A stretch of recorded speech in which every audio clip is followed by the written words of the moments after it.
Welcome to the Nomad Network, your first stop for complete and comprehensive Chicago Bears football coverage. Dive deep into analyses, updates, and all things Bears. Subscribe to our YouTube channel today and never miss a beat. Thank you in advance for your support. We promise to bring you the best because together we're unstoppable. Go Bears!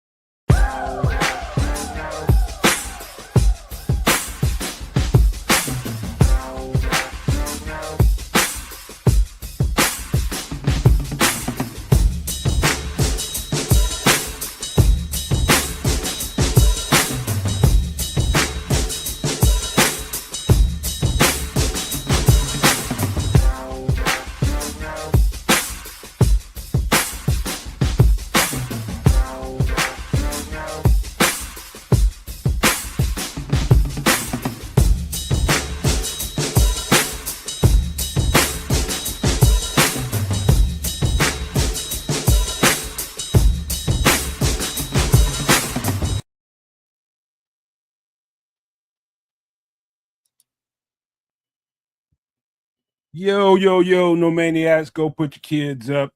This ain't your kids type of show, man. So welcome into the show.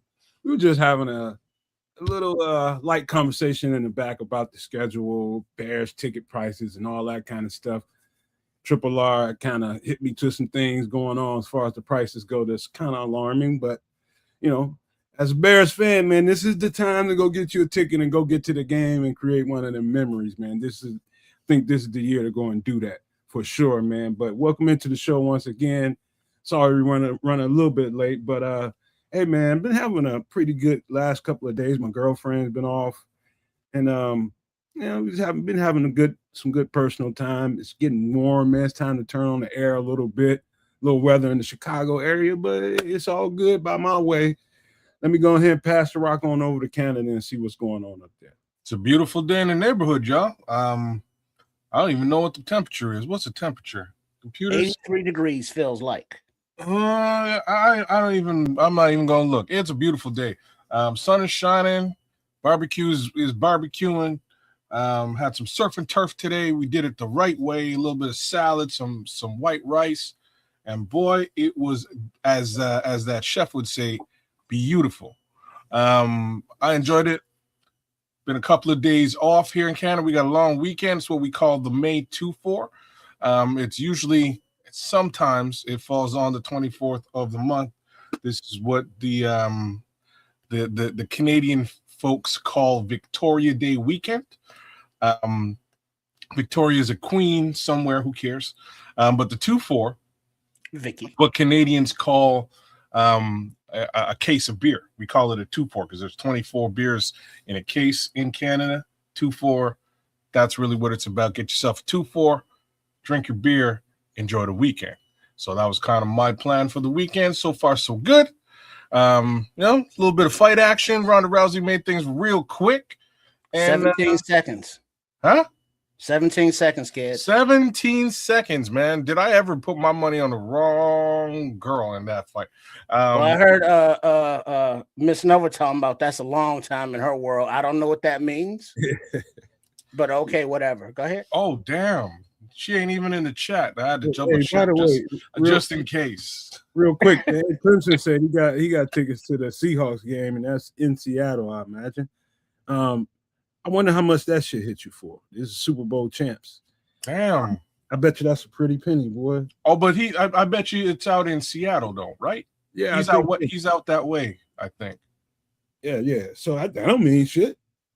I'm just checking. I'm gonna get a local discount. You know what I mean? I was just checking, thinking maybe he's got a deal out there, but no, he's paying regular Seahawks. He just doesn't have to travel far. He said, damn, 400. $4 a piece, baby boy. Ooh. See, look at Clemson, low key baller. I see you.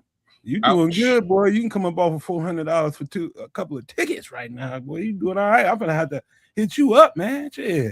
You know. Hey, Dobbsy, what's up? What it do, yo, Ken Vaughn? Man, big up.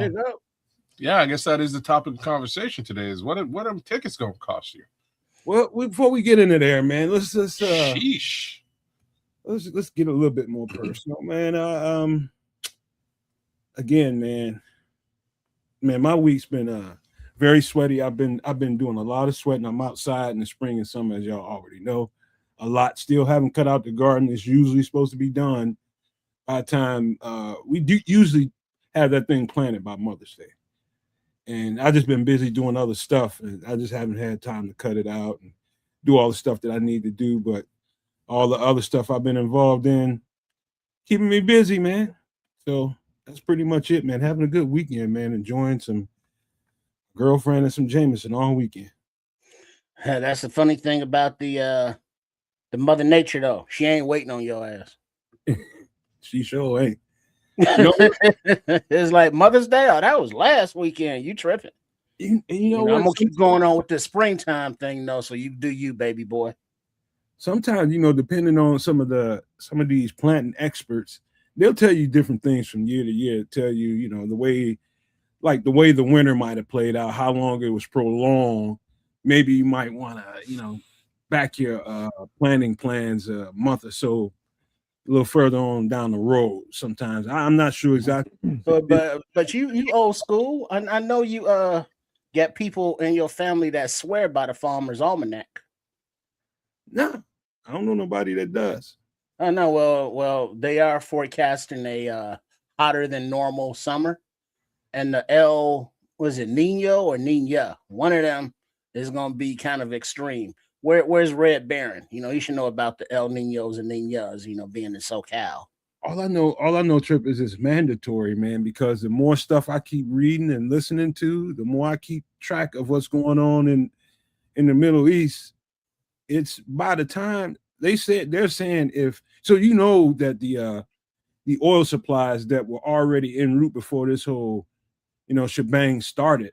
Those things take 3 months to get there, 3 months to get back. So the stuff that was already en route before the strait closed still hasn't arrived yet. And after that gets here, that's going to go fast because a lot of military personnel are being used. They're going to use all that for the jets, the planes, the boats that they have to use for that. And then they're going to be into the energy reserves. And after that's tapped, we screwed. And so what I can tell you is we had somebody deliver the groceries this week. And the guy delivering the groceries came back with a message. He was just like, listen, something's crazy going on. He's like, really, there's nobody in the store. And he said, they running me crazy because nobody wants to drive. Nobody wants to drive to the grocery store. Everybody's hoarding their gas. And so he's like, I'm going crazy. He's like, I've never seen anything like this. Nobody's in the store. And the shelves are mostly a lot empty. And then everybody's calling me and calling these drivers to come deliver their food. People are hoarding their gas. So that's what I was talking about, kids, when I told you by September, it might not be worth it for you to come here. So I'm telling you, it's getting to, if this doesn't come to a conclusion by the time we get to Memorial Day, we're in trouble, bro.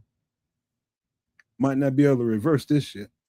Yeah. Oh, there's no reversing this. If you're talking the thing you're talking about, there's no putting the toothpaste back in that tube.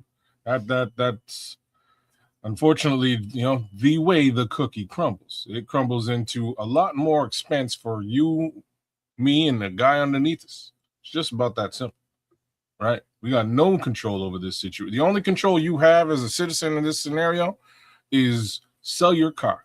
It's the only control you have. If you have no car, you don't really have to worry about putting gas in it.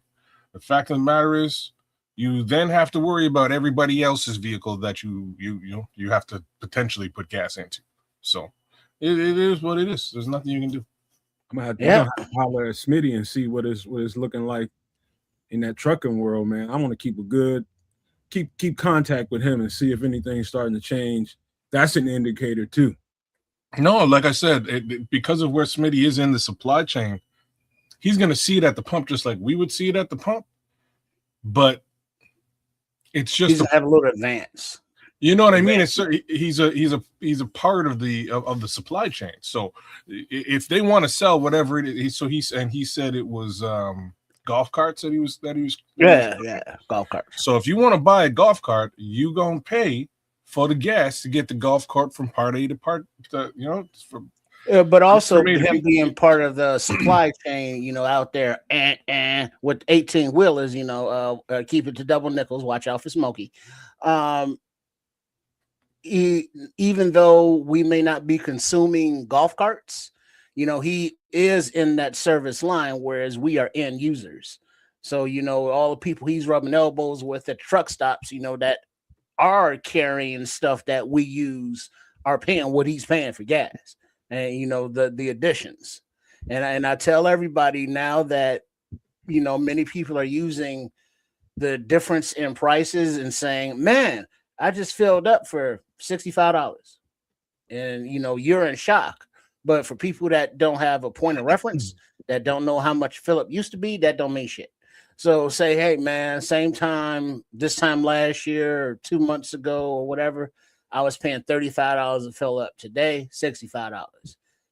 Before I was paying $4 for a pound of ground beef. Today, $8. Give that point of reference of the price every time so people can be as outraged as you are. And you got to avoid that step of, well, how much was it before?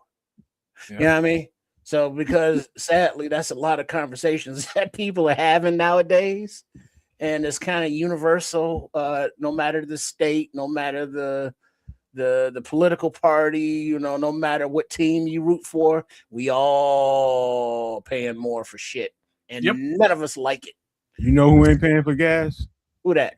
And good on you, Crimson, man. I'm proud of you, man. He says, funny enough, my in-laws aren't kidding about my EV anymore. Smart. You see, and Crimson's enough of a man that he was man enough and loved his woman enough that he wouldn't tell his in-laws to shut the fuck up about my EV. Oh, damn.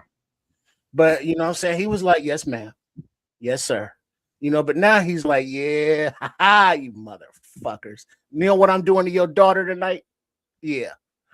But I think allegedly that's what he's doing. I'm just saying. Hey man, listen. I know I've been talking to my girlfriend about that for at least 5-7 years now. About what Crimson is doing to his girlfriend? Why we got it? No, that's his wife. He can do all this. His wife. Why we even talking about his wife, man? Come okay, on, it's all legal. All right, word up. Mm-hmm. Word up. Talking about EV is where you want to be. That's what the future is, man. Well, it's something. I don't know. I don't even know what to say, man. It's something. People would like to think it's the future, except we've done. I'm just saying we've done nothing to get establish it. Yeah.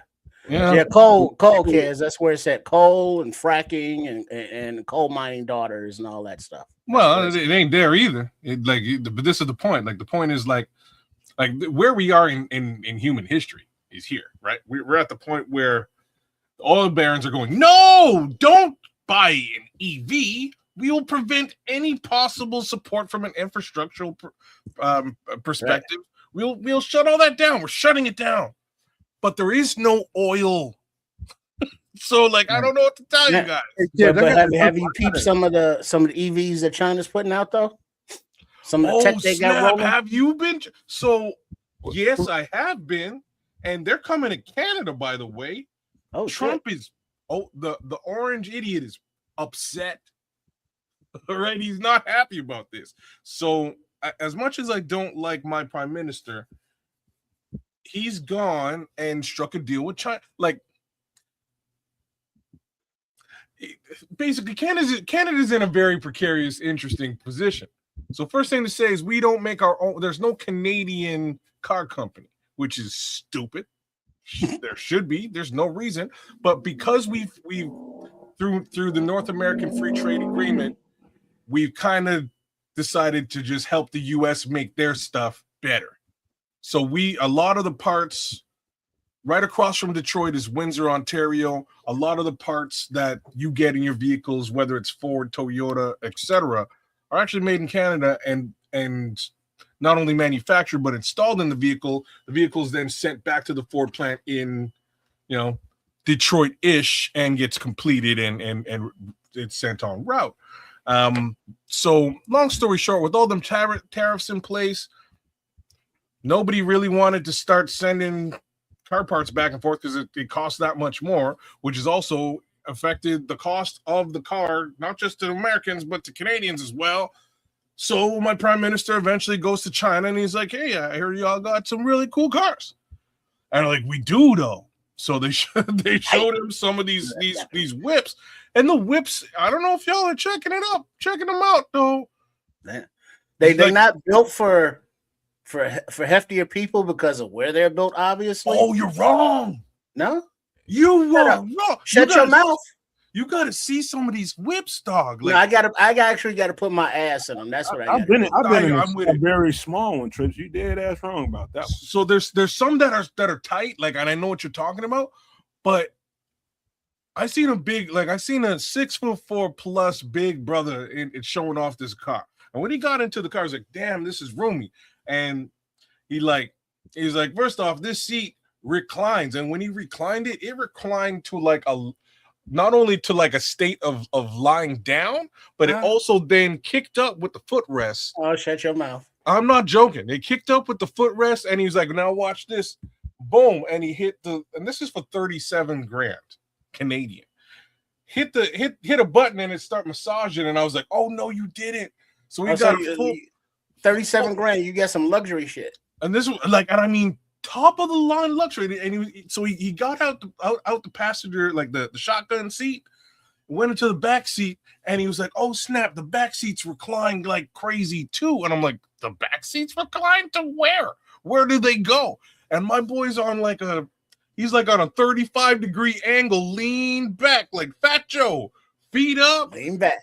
Damn, massager kicking in. I was like, are you kidding me, bro? That's like, man, there's some dog. And they got those full moon sunroof things. So the car I'm talking about had two. So the car I'm talking about had a sunroof that opened up in the front half, but the back half had its own moonroof. Hey, I'm talking this whip is like. Let me help you out, Cares, because you tell a long ass story again. Brother, it's a dope. It might be a long story, but it's a dope car. I can help you embellish a little bit. I've been in a few of them. The Chinese ones? Yeah, man. How? They have some of those models in Atlanta. Damn, no man got live in the backwoods. What's that about, Cass?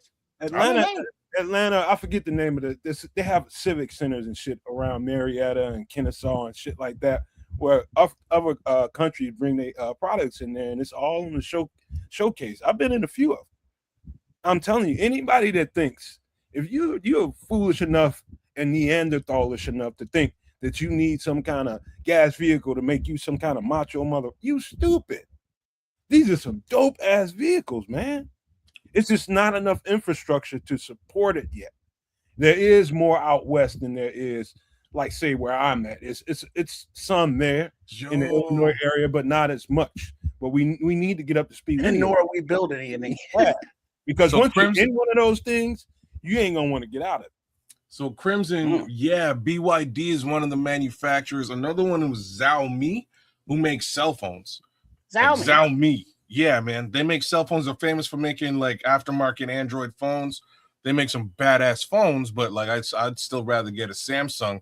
Samsung ain't making no whips though. Xiaomi is. I'm just saying. But these cars are. I'm talking screen everywhere. Like the cars are crazy, man. And at the price point they're talking about.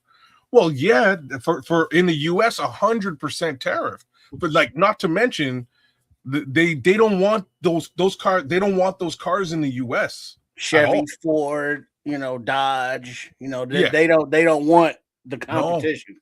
No, they don't want the competition. So that's why I'm saying, the guy in office is a little bit upset that Canada's doing this and kind of circumnavigating the American car, like the American auto market. He's a little bit mad. Canada definitely said he's mad. Oh, boo! It's a sad situation, but I'm see. I was just telling my son this the other day, and I was like, I don't know, but I might find myself in one of these things because I mean, 37 grand. Are you gonna get like in a quote unquote American made car that's better made, for a better price? No. Well, like here's the thing. The better price, no chance. Like there's other real questions here now, right? So facts of the matter, we're talking, under 40K, which is like the cost of a Kia. You know what I mean? Like we're talking dirty cheap, real talk. You're never gonna find an EV in the North American market made by North American car manufacturers anywhere near that price point. It's at least 45 on the low, and again, that's a Kia. You know what I'm saying? Like that's I'm just that's the low of the low. It's the low of the low. We're talking like Kia. No offense, Kia. No offense to Kia, but that's you know what you are. That's basically what you're looking at is about 45. This is $7,000 at least on the low, cheaper than that for some high-end stuff. Huh? Scottish Bears is back in the building. Oh, Scottish Bears, what it do, man? Long time, man. Look who's back. Hey, motherfuckers. No, you're the motherfucker. Scottish Bear motherfucker. Oh yeah, man. Another thing, man, I wanted to point this out because y'all started talking lightly about car parts. I follow this economic journal guy that I mean, he does this shit every month. He follows stock trends and business stuff. It's a business journal. And one of the things he got a hold of some inside scoop from AutoZone. Like the administrative side of AutoZone, like the big wigs in the AutoZone, they sending out private emails to managers and owners all across wherever they have AutoZones, and they're trying to figure out how they're going to be able to. They've got all kinds of oiled up car parts that they want to sell, but won't have oil to sell them, and special oil, special fluids that they have to put on some of these car parts, and they're trying to figure out a way to, They gotta figure some shit out, man. Are they gonna be in trouble?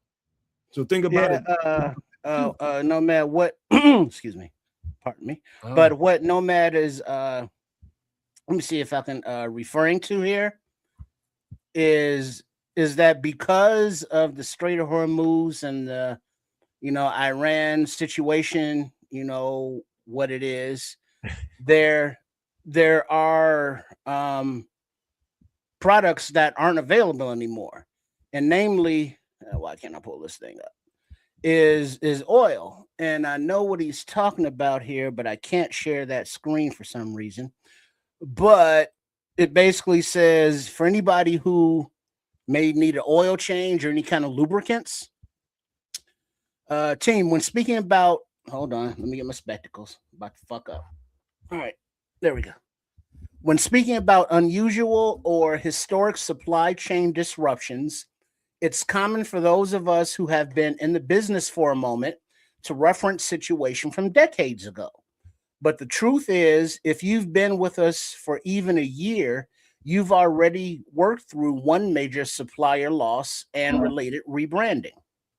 If you've been with us for a bit longer, you've worked through one of the most difficult reshuffling of inventories and changes in sales flow in our company history during COVID, which was just a few years ago.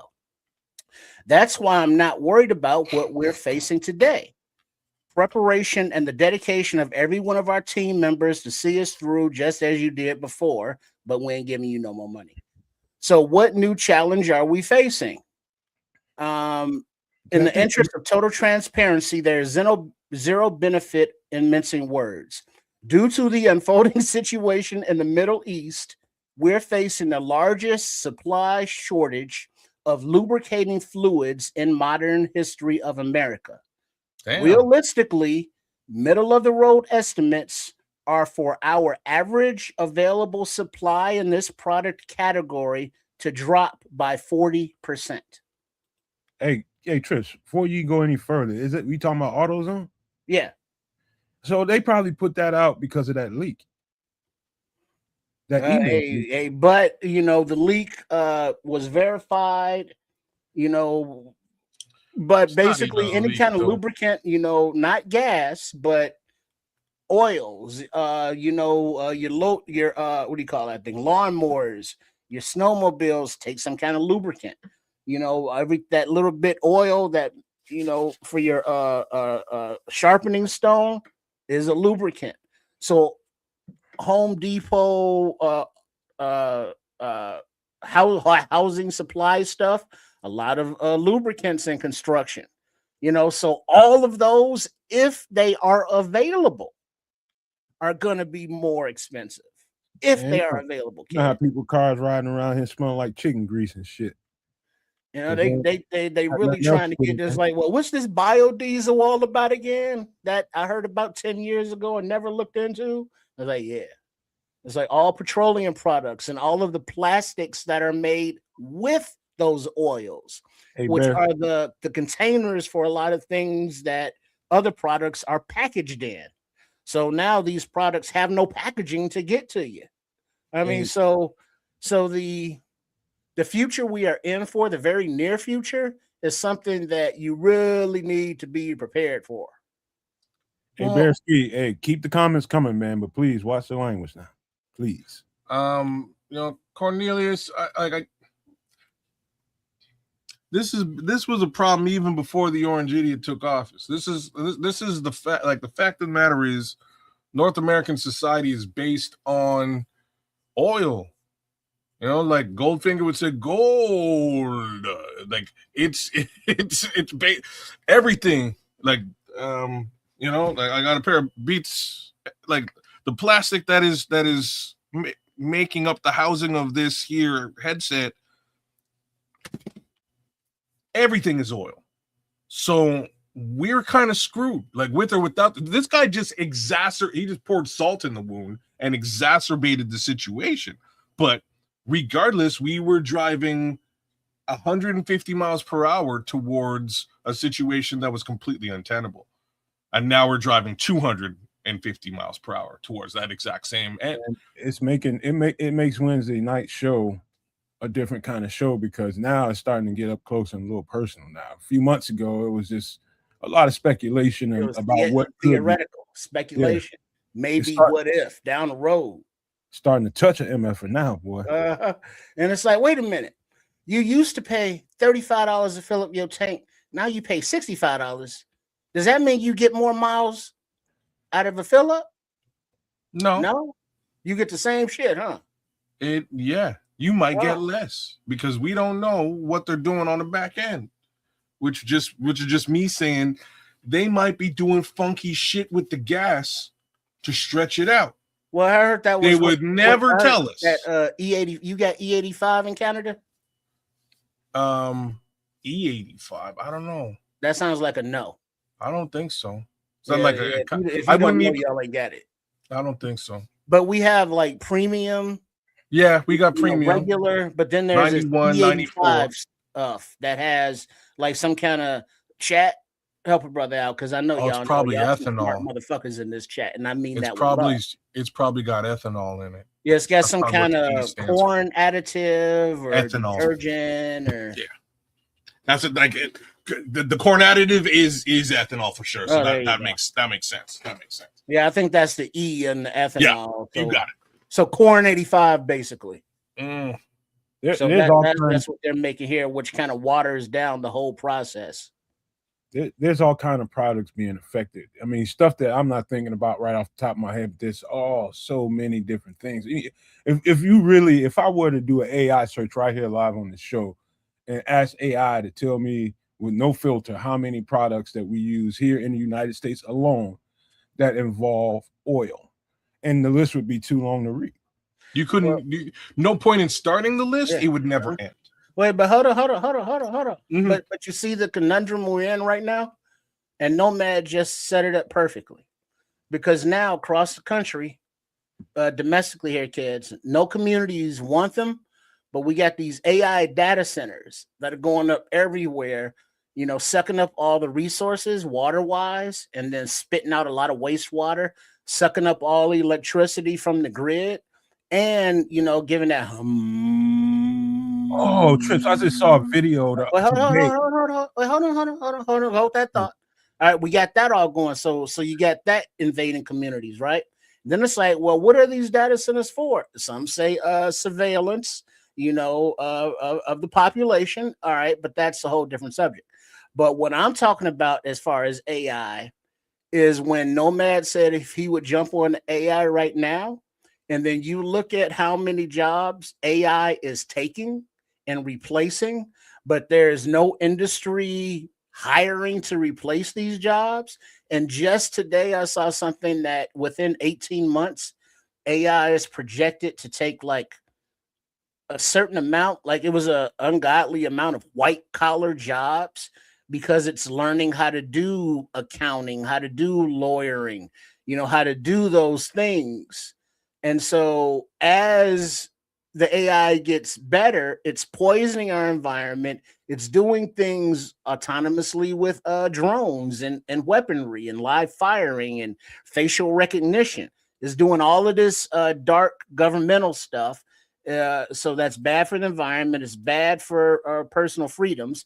It's bad for our personal health, as well as taking jobs. So everything about this whole AI is bad, and it's all a fucking bubble because that's the only thing propping up our economy right now. And it's all a Ponzi scheme with all the AI entities together, as well as that Middle Eastern money. But with all that boom boom going over in the Middle East, that's going to dry up a lot of that money. So it's coming to a head, kids. We gonna have to move up there and start doing the show from your house, kids. Hey, bro, let me tell you and something. Stay. You I guys gotta are tell welcome. you, man. I gotta tell you something. I hear all kinds of stuff about AI data centers, but for the first time, I watched a video just today of a guy that lives kind of adjacent. And if I had to guess the distance between the place, probably about half a mile from the edge of this data center, big, huge data center, I think out west somewhere. And that low tone hum that's coming off of that place, I don't even know how it's livable. That apartment, they gotta go, man. There's nobody that's gonna be living in that apartment. That's messing somebody's money up, man. Who wants to live there? Like, I know people that live around trains, the L station, and all that kind of stuff, and places where planes fly over you regularly around Midway and shit like that. I know people, but that's a continuous that doesn't stop. I don't know how people can deal with that. It's like trying to take a nap at the gig, outside the server room. You just can't do it. So for me, I just worry about like just a general like level of intelligence in the world, like on the planet Earth. And clearly, I'm not this smart, but like why would you be putting data centers in local areas where people are living? That's where they could buy the land and do it. I'm going to tell you where you could. I'm going to tell you where you could buy the land. Land would probably be dirty cheap. There's resources there. It's cold. It's the North Pole or the South Pole. Ain't shit going on over there. The mistake you're making is thinking these people have any kind of empathy whatsoever. Unless there's that. And remember, whoa, just give me a second. It's not. I'm not really talking about it from an empathetic perspective. Like, I know that's where you live. I'm talking about it from a dollars and cents and common sense. Because you're missing the point, kid. You're missing the point of why they're dispersed throughout communities of the United States. It's the same reason that the warehouses that ICE purchased are dispersed throughout the United States. It's not about the saving the dollars and cents by going to an area where they're not polluting. It's about proximity to where the people are. And so that's a common misconception is really what I'm trying to say. So proximity is more of a requirement when you don't have what we've been watching be birthed over the course of the last 5 to 10 years. And that's Starlink. So when you have asynchronous internet connectivity from the ground to a satellite, you don't need proximity. Yeah, but that's satellite shut down. It's not guaranteed. That's fine. Even at that, kids, you can have a smaller data center in the localized area. If you're trying to train those AI bots, if they're in the middle of bum F nowhere, it's still going to be a limit to how much that bot's going to learn. It is proximity to that. No. There's no limit. And you can make more money because you can blow up the costs. You can overestimate. You can overinflate.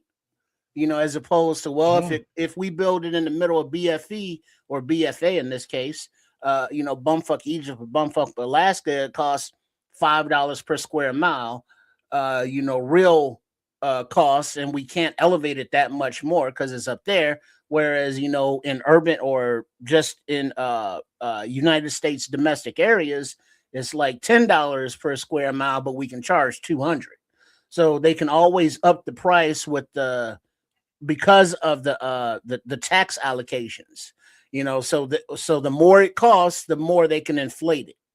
So that's another reason as to not go to a more economical, priced area. It's like big ups to the chat right now. This is the football show, and we're having a great conversation. Some of the shit in the chat is bananas. Like Cornelius Squall saying, "Kids, then you're probably raising the sea level and goodbye coastal areas." That's not crazy talk to really think about. Mind you, there's ways to do it even in that respect, right? You just build a bit of a higher building and you pollute the sky as opposed to the ground, right? There's so many different ways to do this in an area that wouldn't bother the rest of us, would save them a bunch of cash, because who owns the land in Antarctica? You know what I mean? Like, nobody owns that shit. Everybody. You know what I mean? Just go drop it out there, and ain't nobody going. That's the most. Just for the record, that's the most. More countries are a part of Antarctica than you can imagine. It's like every country in the world has a stake in that part of the world. Well, but here's the thing, though, kids. The orange comrade we got there now. If the United States has any ownership, it's for sale for private industry right now. Is, all of our wetlands, wildlands, national parks, forests.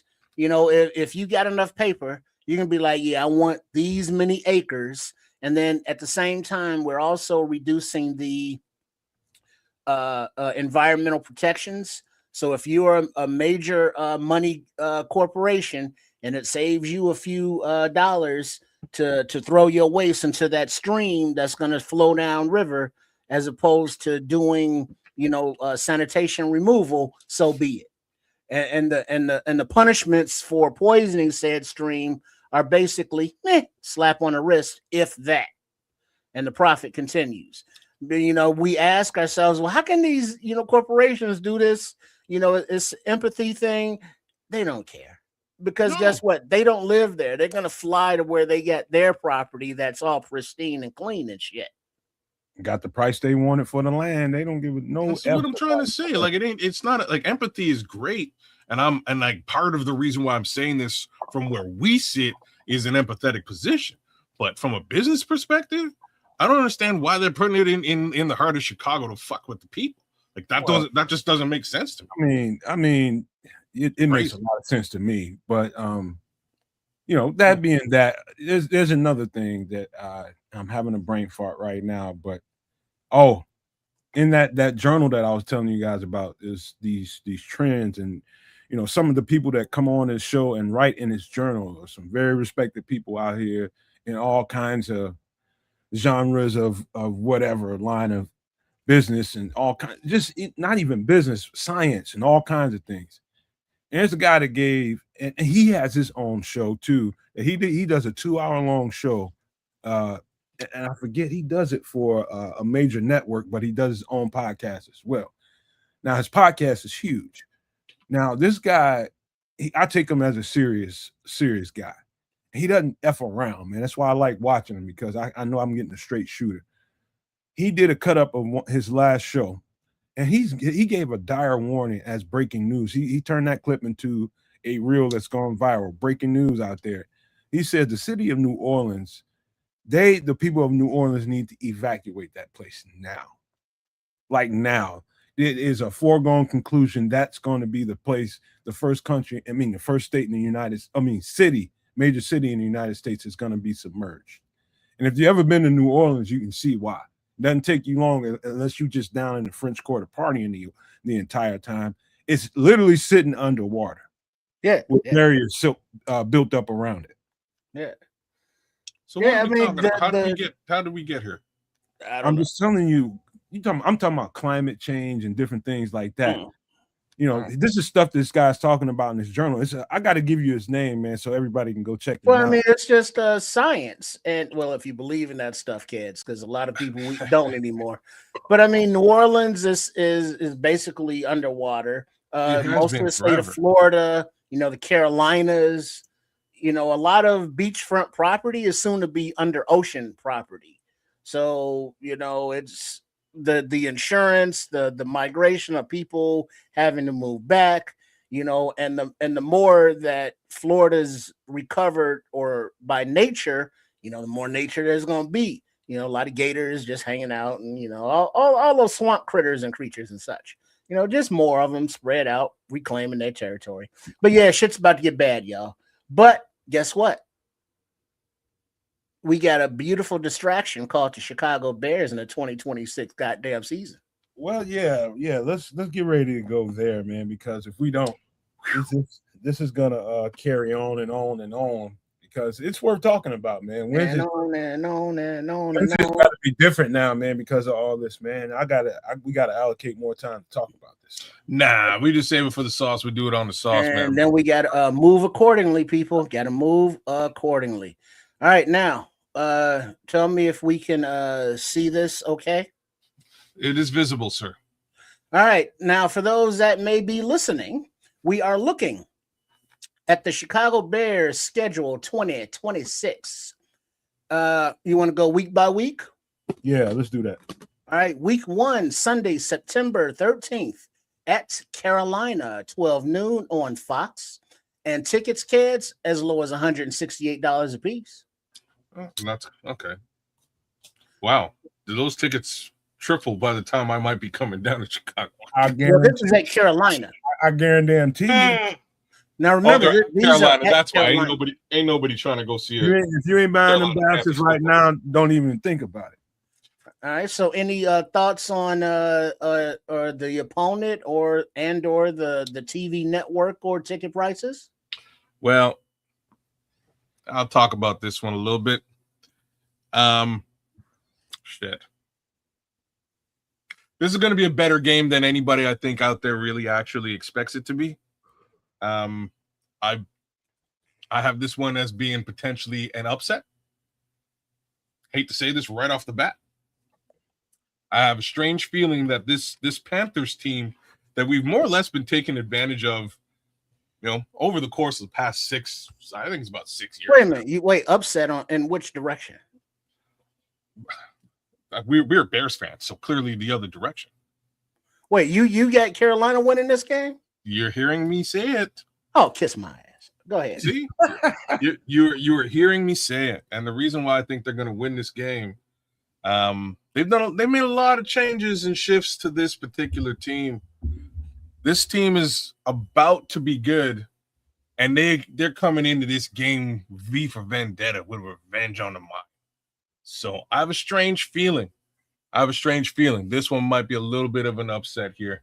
I don't have a lot of stuff like this to say, folks. I'll be honest. Most of my take on this here schedule is going to be super positive, but I have a strange feeling. Game 1, we might just find we might see the best out of the Carolina Panthers. Period. Well, I'm now just saying. I'll go next, and then Nomad bring us home. I don't think Ben Johnson and this offense and/or Caleb Williams will allow this offense to not produce and put up points.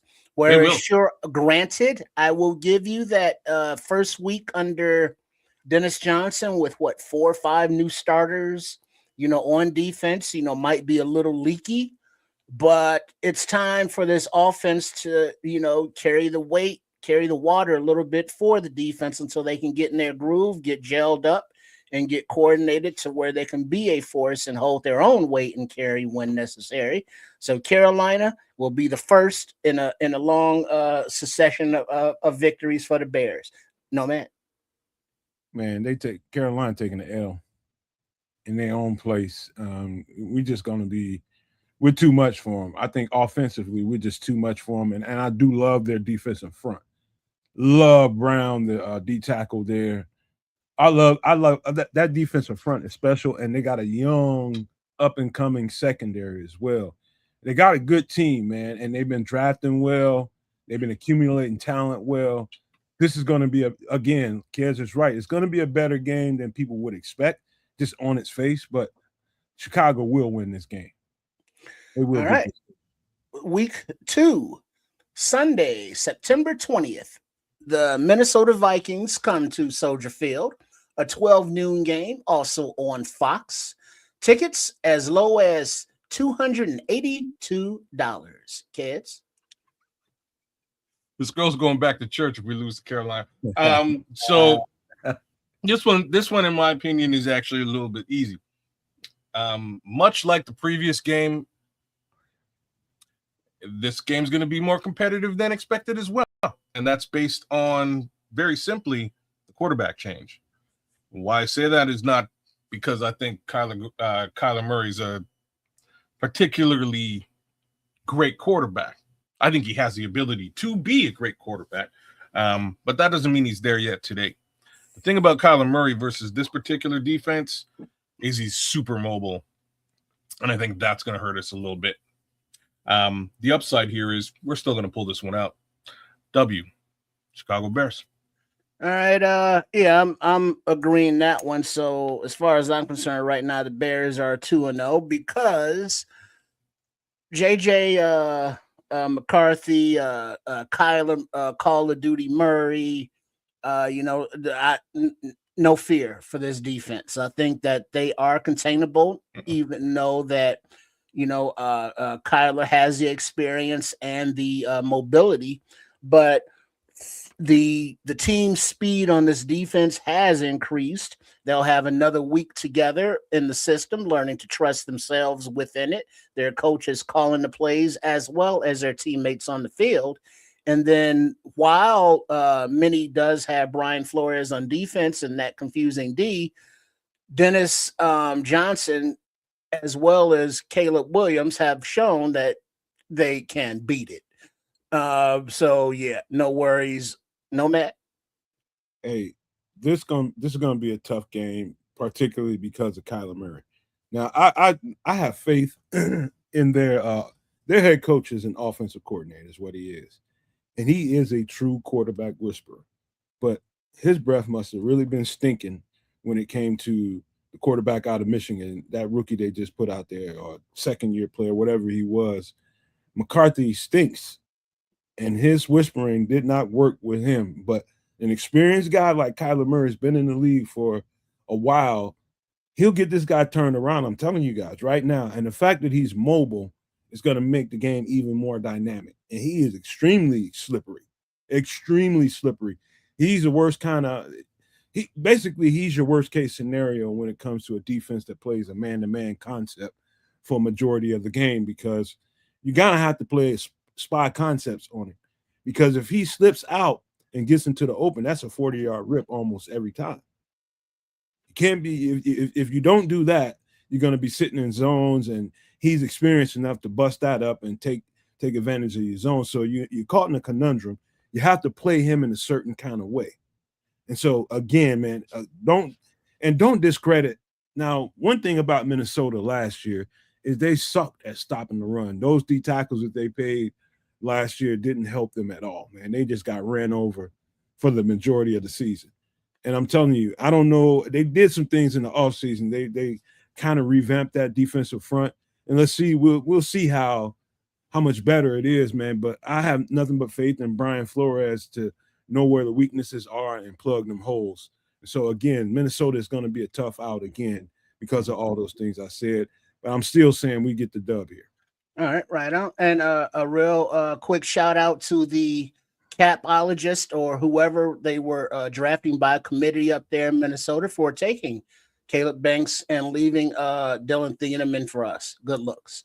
Now, Monday, September 28th, week 3, the Philadelphia Eagles come to Soldier Field for 7:15 primetime game, ABC and ESPN. And the tickets, kids, $312. Well, that's just because I think they heard that kids might be showing up. So Monday, September 28th is my birthday. I'm gonna do whatever I can to go to this Monday night game. If I can go to Monday night versus Philadelphia, I'll be a very happy man.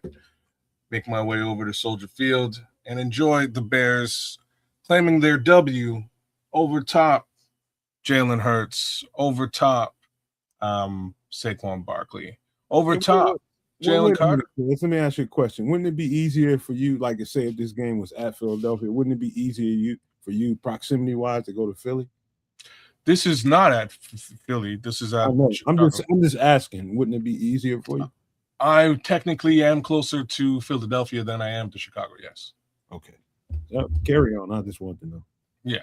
I mean, if it was at Philly, it would be closer, but that still slightly defeats the purpose. I want to experience a little bit of Chicago over the course of that, that weekend as well as this particular game. So that's me. I don't think there's really we've played this team before. We beat them up last year. I think unfortunately for us again, this is going to be a little bit more of a competitive go, but I still think the Bears are going to be able to pull out the W here. Right on. Yeah, I'm thinking week 3, Bears 3-0. It will be a tough game because you got to respect Philly for what they are. Got a lot of veteran pieces, got a lot of well-paid pieces. Got a lot of, brought in hitmen free agents. But team-wise, they're just a bunch of jamooks. So they don't have the leadership of a Ben Johnson. They don't have the dedication of a, Caleb Williams. They got Jalen Hurts. It's like, well, he's cool. He's good at tush push. Yeah, he can throw, but a lot of times he doesn't. Yeah, he can, make plays with his legs, but sometimes they don't. Yeah, they got a lot of pieces on defense, but they do be giving up a lot of TDs. So there's a lot going on with Philly and, Chicago, Philly, Chicago every time. 3-0, Bears, bear down. No, Matt? Yeah, I don't think that that dub against Philly this year, there's a lot of people that live in the Philadelphia area that seems to think that was just a one-off. I don't think so whatsoever. I'm like, I used to box, and I think styles make fights. And I think our style matches up very well with Philadelphia because if you can turn them into a one-trick pony, which is take away that running game and limit that running game, you force number one to throw the ball, and it's going to play into your favor. Point blank, period. And then you limit the mistakes on offense and not turn the ball over. You're going to find yourself in a chance to either win this game close or put a couple of touchdowns on them and win it by a couple touchdowns. I think this is just a good matchup for us, and I don't think it was a fluke. I think we match up well against these guys, and we get this dub again. And they're going to look very human after this game, and Chicago's going to get looked at in a different way after this. So I'm just going to double down on this before we get to the next one. I think we put up a whole bunch of points against Philadelphia, and that's what stops the run game. Right, they've been known to rely on the run, whether it's from the quarterback or clearly Saquon Barkley. I think we're going to put up numbers which makes them become one-dimensional, and that one-dimensional hasn't served them very well with respect to the passing game. And that's how I think we actually take this W with respect to Philadelphia. All right. We move on to week 4, Sunday, October 4th, a noon game once again back on Fox. Versus the Jets, Jets, suck. Tickets as low as $243. I see this as a victory for the Bears, going 4-0 now. This offense of the Jets, what is it? Who the fuck knows? The defense for the Jets, they got no turnovers last year at all, so it will be possibly the Nashawn Wright revenge game. We shall see. But yeah, victory Bears. I'm sorry. Did I cut you? I went first. Damn, kids, my bad. Go ahead. Real talk. I think we can probably just kind of skip over this game. This is, what I mean. This is really okay. No, don't be a sleeper game, kids. This is a straight W. I couldn't. This is straight W. This is as W as it possibly. You know what? I thought this was for a minute. I thought this was the Giants, and I was like, ooh, like this might be a tough game maybe because Giants has done some cool shit. It ain't nothing good happening over in with the gangrene. So yeah, W. I'll tell you where this game can put you in the trick bag. Number one, you got another veteran quarterback. It's not no rookie. He's not no. This is a serious quarterback, man. Number one, who's that quarterback? Geno Smith is there again. Okay, my bad. Go ahead. All right, think what you want about Geno, man. But if they can block it up and get him protected, Geno will rip your ass up. Geno will rip your ass up if they can get it blocked up. And that's the question. I don't know. I'm not in on all the details of what the Jets did this offseason to make sure that offensive line is where it needs to be. So whoever's back there can function. But if they can get that passing game, that pass pro blocked up, they've got a chance because they got a qualified running back. They got some young ass talent that is pretty. You're really going deep here. This is a W. I have to, man. It's a W, though, right? I don't listen. Let me finish. You don't look over this game because of the kind of talent. Everybody's going to look over this game. Everybody's going to expect the Bears players to look over this game. I don't look over teams. I don't care what their current status is. I just don't do that. I'm telling you, this is a scary game that I expect us to win. But I'm gonna tell you, it's some that defensive front is ferocious. Right. That defensive front is ferocious, bro. They keep getting plucked every offseason with people, free agents leaving and guys getting traded, and they still end up ferocious. Their defensive front is going to dictate whether or not they stay in this game or not. Yeah, because they did. Let's see, they re-signed Breece Hall, to pair with Geno, and then they got Thibodeau, they got Burns, they got the kid they drafted. That's the wrong. No, that's the Giants. That's why I said. Wait, who the Jets got up front? They got nobody. They traded everybody away. I don't know what you're talking about. You're ridiculous. You don't know then. Who do they got? They traded all them cats away. I'm not gonna say nothing, but you better study. Wait, you say Jets? Yeah, but y'all go ahead. All right, but anyway, we'll look up go more into the rosters each week as we get to that game. But for right now, these are just the mid-May projections. We got to see, what injuries pan out, what trades pan out, what June 1st cuts pan out, how training camp pans out. But now, how it pans out on the 5th game of the season, Sunday, October 11th, at the Green Bay Packers, 3:25 p.m. on Fox. Tickets as low as $652. Now, this game, first divisional game for the Bears, and they will take it to 5-0 because, FGB and the Bears are going to start owning that ass. Ben Johnson as a particularly fetish in a good way about beating on LaFleur's ass. So we're going to keep that rolling. Bear TF down. Let's go, kids. This is like, this is going to be a tough matchup because it always is a tough matchup. It's Chicago versus the Packers. Every single time it's a problem, it's an issue, it's a situation, and we're in Green Bay. I think we go to Green Bay and win this game. I do think we split with the Packers. I'll say that out loud. But I think we go to Green Bay and we win this game. Why? Because I love it when we win in Green Bay, damn it. It's about that simple. There's no science to this. This is going to be a tough, hard-fought win, but I think it relies on the shoulders of Austin Booker if he's involved in this football game, which he should well be. I don't know what it is, but when he winds up in Wisconsin, it's not a good thing for Packers. Somebody told me writing on the wall, I heard that Austin Booker got a Love Jones sack thing for Love. Oh, he does. He does. He loves to sack that motherfucker. He's a smart man. He's gonna get paid just for that. And that's good enough for me. Great way to get paid. All right. I'm gonna give you guys a take.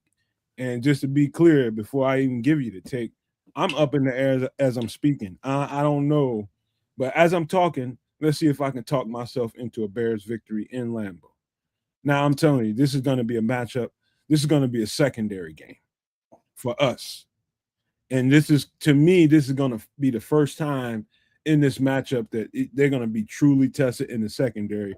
And be honest with you, I do have confidence in the pieces that we have. I do.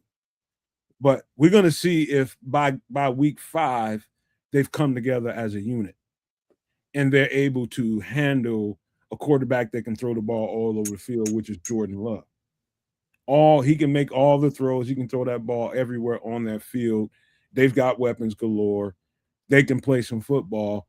And that's going to be the test. It's going to be whether our secondary are together at that point, because you can have individual pieces, but if they ain't together and communicating and on point in Lambeau Field in hostile territory, they can get taken advantage of. And let's see who's starting that cornerback. Let's see how they're playing the safeties. Also the linebackers, which Green Bay loves to target.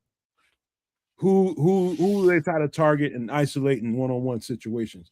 They are one of the best teams in the league at the line of scrimmage, making an audible and trying to take advantage of what the quarterback sees and what the center sees as the weakness in the defense. Little nuanced stuff, football-y stuff that I'm talking about, but they are one of the best teams in the league at adjustments at the line of scrimmage. Seeing what kind of defense you want to play and what you're comfortable in, and trying to find an advantage in that with the weapons that they have. This is going to be a sword fight, bro. And whoever lands the last lancing blow is going to win this game. And so I'm gonna piss y'all off. I'm gonna say Green Bay gets this one. All right.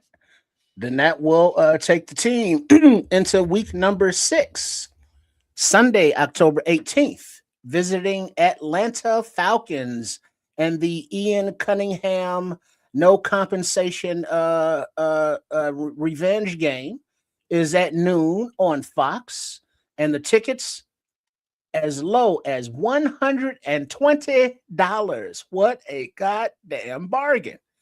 The Bears will be going 6-0 after this visit down there to Atlanta. It's cheap for me to go to Atlanta and then pay $120 to go see. Who's the QB there now? That's why. Yeah, that's the question I was just about to ask. Is it Penix? Is he healthy now?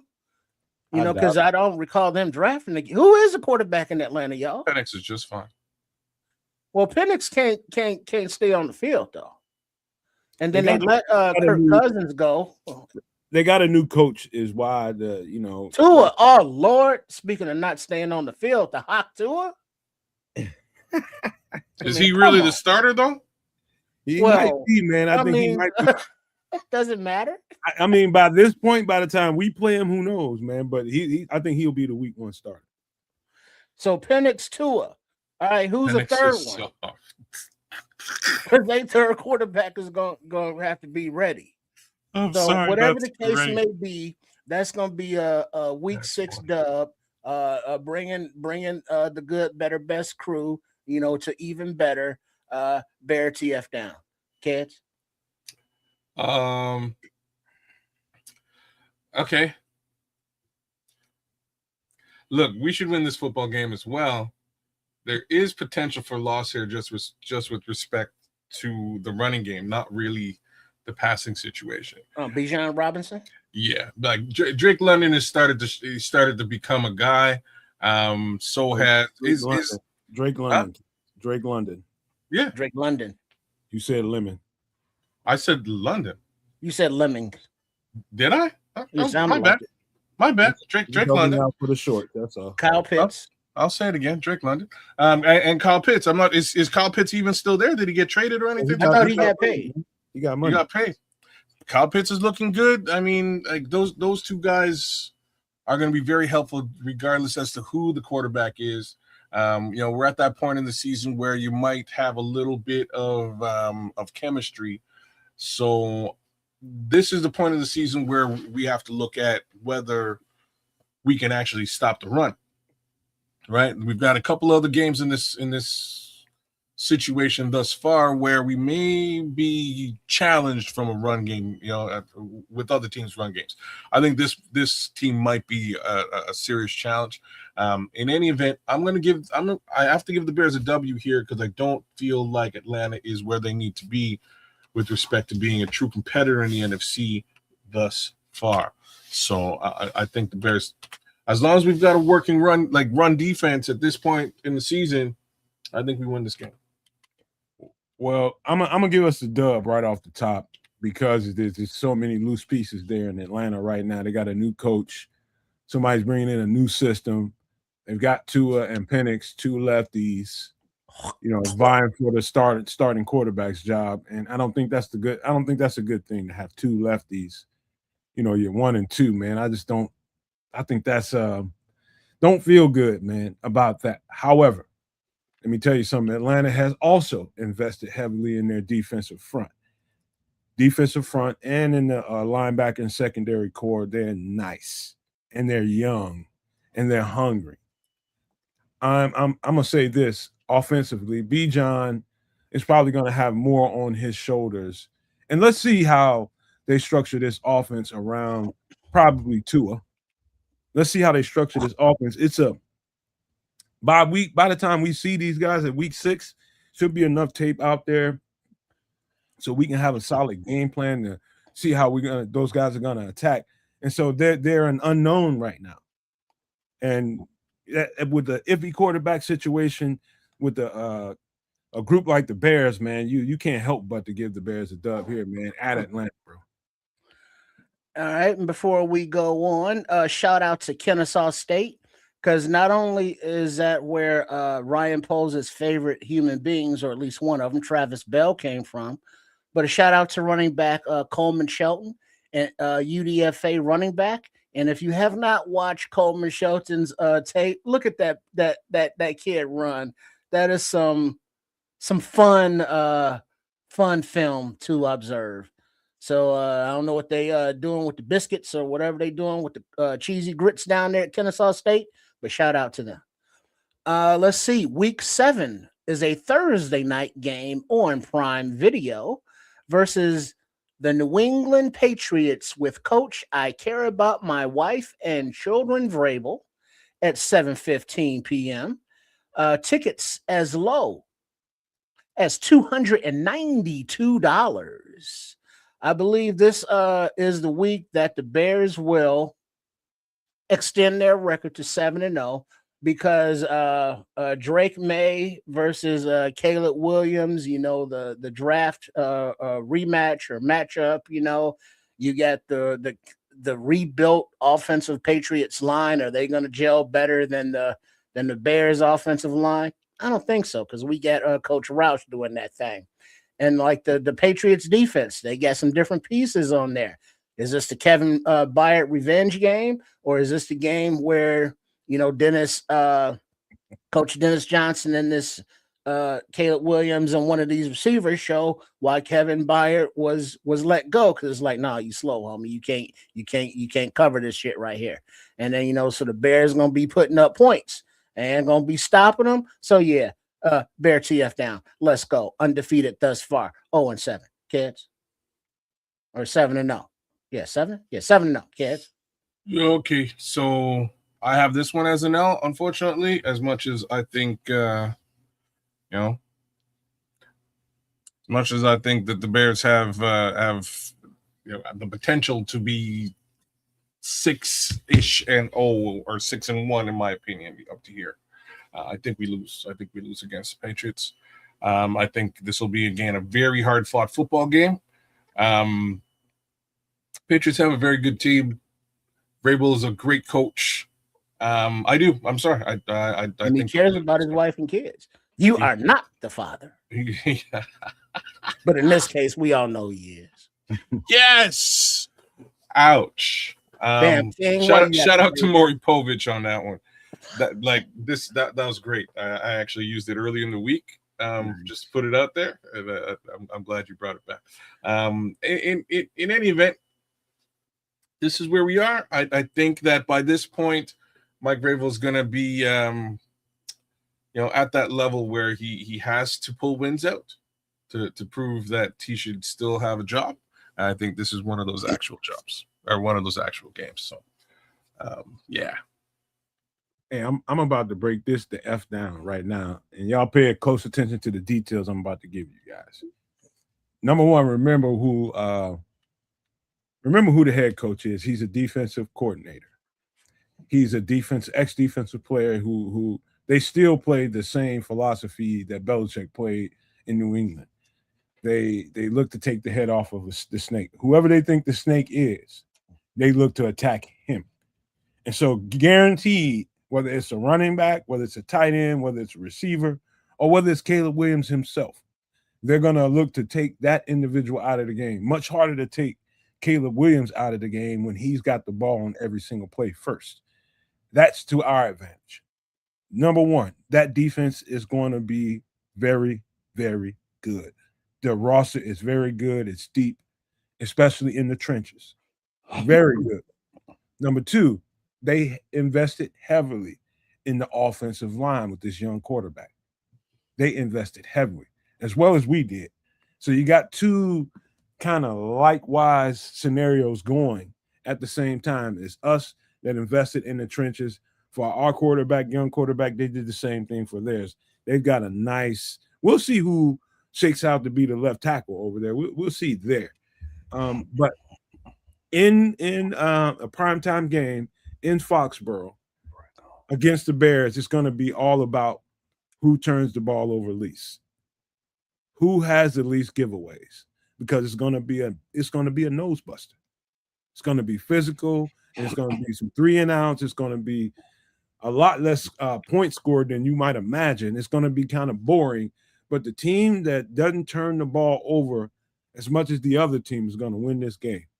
And unfortunately, I'm going to give some home cooking to New England here, and we take an L here. Oh, damn. All right, Paul is saying Bradbury revenge game. Hey, I'm calling it. Logan Jones is beating Bradbury out in camp for the starting spot. Don't forget and about also Andre Stevenson too, man. He really showed his mettle in this playoff situation, man. He's a different kind of running back, man. They're both good. Right. All right, shout out also a side note to Carl Williams, Caleb Williams' pappy, and that is verified, kids. He is the pappy. He is the pappy. He put out a few hype videos. Two short ones featuring Caleb, and then one featuring head coach Ben Johnson. So that was pretty cool of him. I sent. So you're saying that he doesn't hate the team any longer and want his child to go to a different team, and wants him to succeed. Okay. And wants the team to succeed. This is great. It's good news. I like this. It is. So if you're on the tick of the talk or the Twitter, check them out. I think I sent one link to you there in the chat, kids. Wait a minute. I got to change my take. You got to change your what? I got to change my take because I thought we were playing in New England. I'm flipping that. I think we get the home cooking. That's a dub for us. I'm looking at this wrong. I'm looking at this. He went hot wings versus pizza Chicago style dog. I think we get some home cooking there, man. I think we get the dub against New England. Okay. All right. Now, shout out to everyone in the chat and those listening or watching, however you are, whether it is the Nomad Network or it is Keds the Canuck or it's at RRSCS, also known as Sports Chicago Style. We appreciate you joining us for Nomad at Night. Make sure you give a like or that thumbs up, if you will. But more importantly, that you are subscribed to all three channels. Much appreciation for the support. Thanks for hanging out with us. And continuing on, we now move to a road game. The 8th game of the season, Monday, November 2nd, 2 days before my birthday. At 12, man, Seattle's defending Super Bowl champions. 7:15, viewed on ESPN and ABC. Tickets as low as $338. All right. Kicking it off, I can see where the new ownership, whoever they may be, is like, they're selling Monday night tickets for $338. This could be worth the investment. They got a built-in fan base. Good stuff. Good stuff. Now, as far as the Bears go, defending Super Bowl champions, you know what I'm saying? You got to give them their respect. You got to give them their due. But they did lose their starting running back, and while their offensive line were sufficeable, it was not impenetrable. Their defense, Kobe Bryant, revenge game. You know what I'm saying? He's going back up there, representing with his ring and all that good stuff. The way it washes out ultimately, the Bears will be leaving the Northwest, not only not sleepless, but not depressed and undefeated. 8-0, kids. Bear TF down. That's a lot of W's. I got this one as an L as well. They're going up against Super Bowl champs. You did mention that running game and losing Kenneth Walker 3. They picked up a running back this time around, and he ain't so bad either. So I want you guys to pay attention to that little situation. They did the old switcheroo, got themselves a back, lost the back, paying the back a heck of a lot less this time around. So I think that running back is going to run ruckshot over the NFL as well. And question at this point in the season, again, is do we have the stroke to be able to stop some powerful run game? And if you look at these last 3 games, it's a whole lot of running going on. Ramondre Stevenson, Travion Hendrickson, Bijan Robinson, and now the new young man. I believe it's Price, if I'm correct. In any event, whole lot of running going on. Can the Chicago Bears shore up the sieve that has been the defensive line for the last little while? We're going to find out. But in this particular situation, I'm giving them an up. All right, I'm going to give us another dub here, and I'm going to say it. And I told you guys before the playoffs even started for us, and we had a chance to play Seattle, and it was up in the air whether we would play them or not.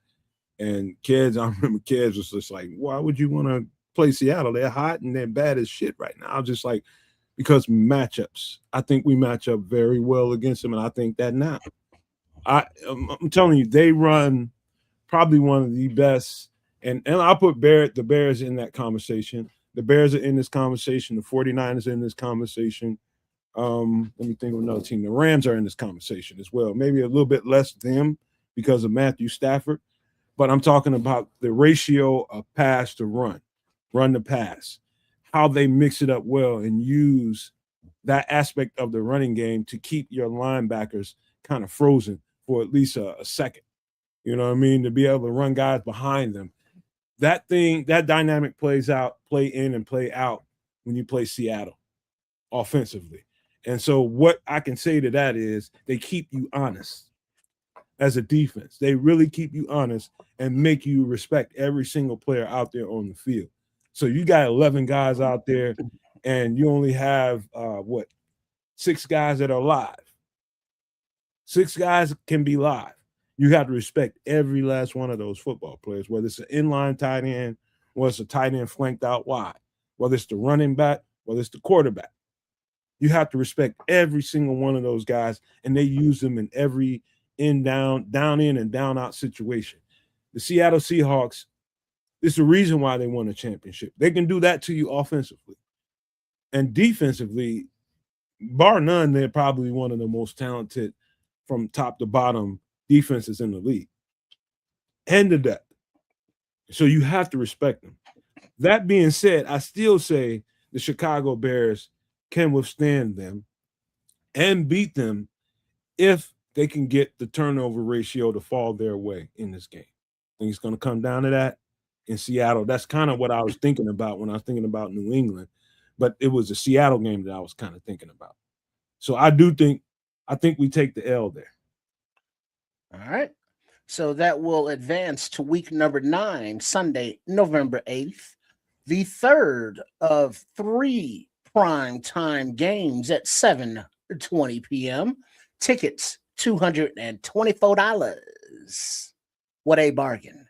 Now, this, excuse me, I believe will be another opportunity for the Bears to exploit just how much of a mid, Tampa Bay team is, franchise, all of that. Offensively, defensively, Tampa Bay is like, hey, we're okay on both sides of the ball, whereas by now, week 9, you'll have some defensive adhesion as well as some offensive rhythm and flow. Especially being good on the 7th game, Prime Video, better on the 8th game, ESPN, and the best going into the bye on the 8th, and the bye being the next week. So week number 9, the Bears 9-0. Bear TF down, kids. Damn. This is going to be a tough game as well because of just really because of that receiving core in Baker Mayfield. But we're going to pull the W out on this one. I've got full confidence in this particular game. It'll be a good matchup, but I do believe Caleb Williams and the gang will pull this one out. Bear down against Tampa Bay.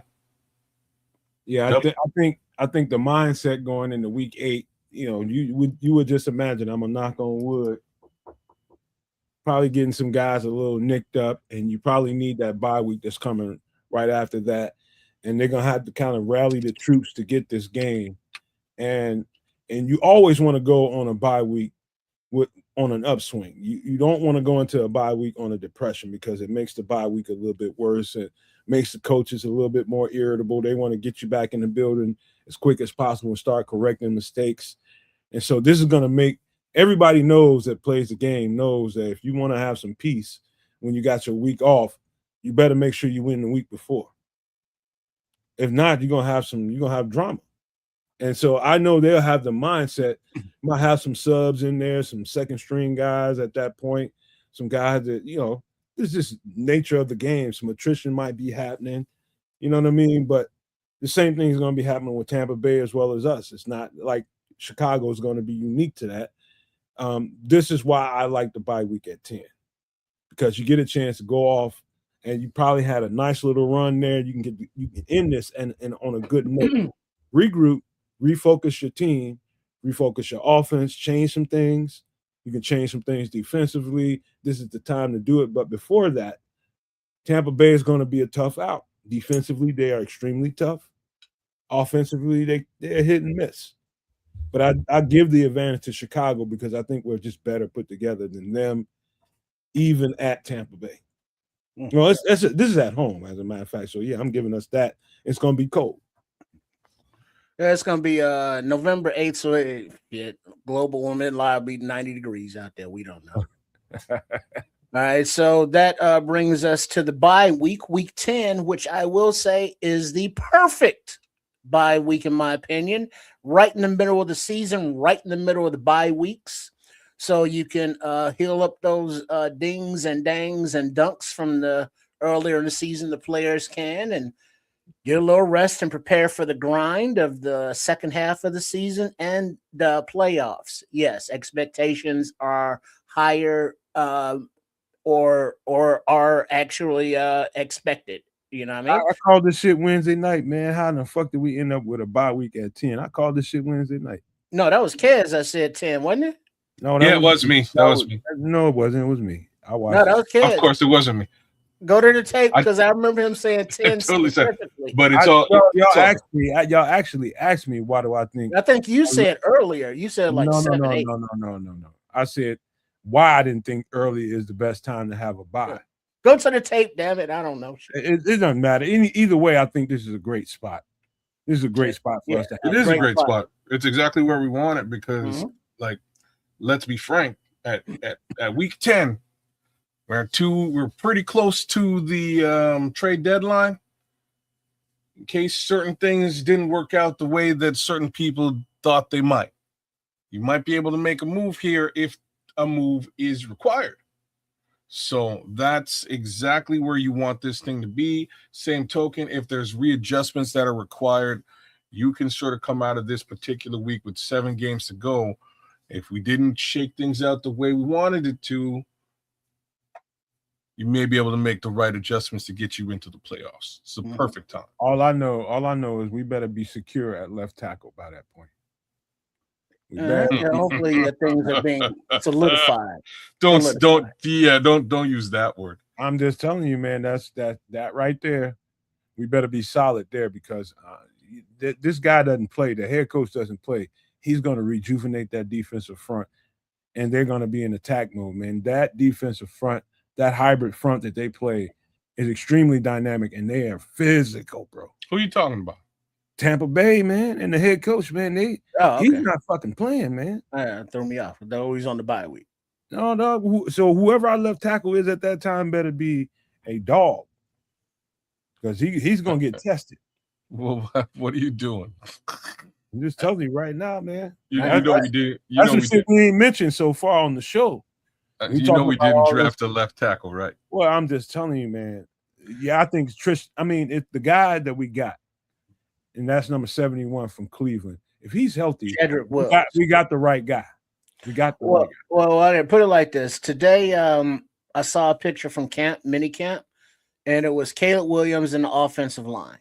And in the picture, helmets off, just standing around bullshitting, was Darnell Wright with Caleb, Braxton Jones, Joe Tooney, I believe Jonah Jackson, and Bradbury, or Jackson might not have been there, but Bradbury was in the picture and not Jones. But so between Braxton Jones, who's getting a fair shot, and free agent Jedrick Wills, whoever plays better, seems like they got the position. And hopefully, by then they've held the position and now are getting gelled up. But that will take us to week number 11. Before you go that far, Trish, let's talk about that a little bit more about the left tackle. I would just assume, just my assumptions, that they'll probably give that to Braxton Jones to lose early. And if he loses it, he'll lose it. When the pads come on is when he'll get a chance to lose it. Probably somewhere around whenever they scrimmage, whoever they plan in joint practices with, is when we'll find out. Yeah, and Lord Crimson is saying it won't be Braxton. Scrolls Scrolls said something, aka Red Baron. But then Ralphie's saying Ozzy should be back. So the Ozzy might be back at this point. Ozzy will not be back by then. By week 10, you don't think so? I think he'll be close, but he won't be back. Okay. This is like because you can come off the pup on the week 6, I believe. That's what I heard. That's exactly what I heard. So week 6, he'd be off. This is 4 weeks after that, which is exactly when they would be looking to potentially play him. You nailed the Braxton Jones situation, which is like they're going to give him the green light in camp. I don't think Braxton Jones makes it out of camp as the left tackle of this team. It'll be his to lose, and he very well. That's what I mean. That's what I'm saying. May lose it. You're saying they're gonna give him the opportunity, but he will lose it to Jedrick. That's exactly what I'm saying. If Jedrick Wills, what up, Devontae? If he's healthy, Jedrick Wills. Well, but here's the thing, though. But apples to apples, if he's healthy, which is apples to apples, Jedrick Wills versus Braxton Jones, just straight up talent level, run blocking and pass blocking.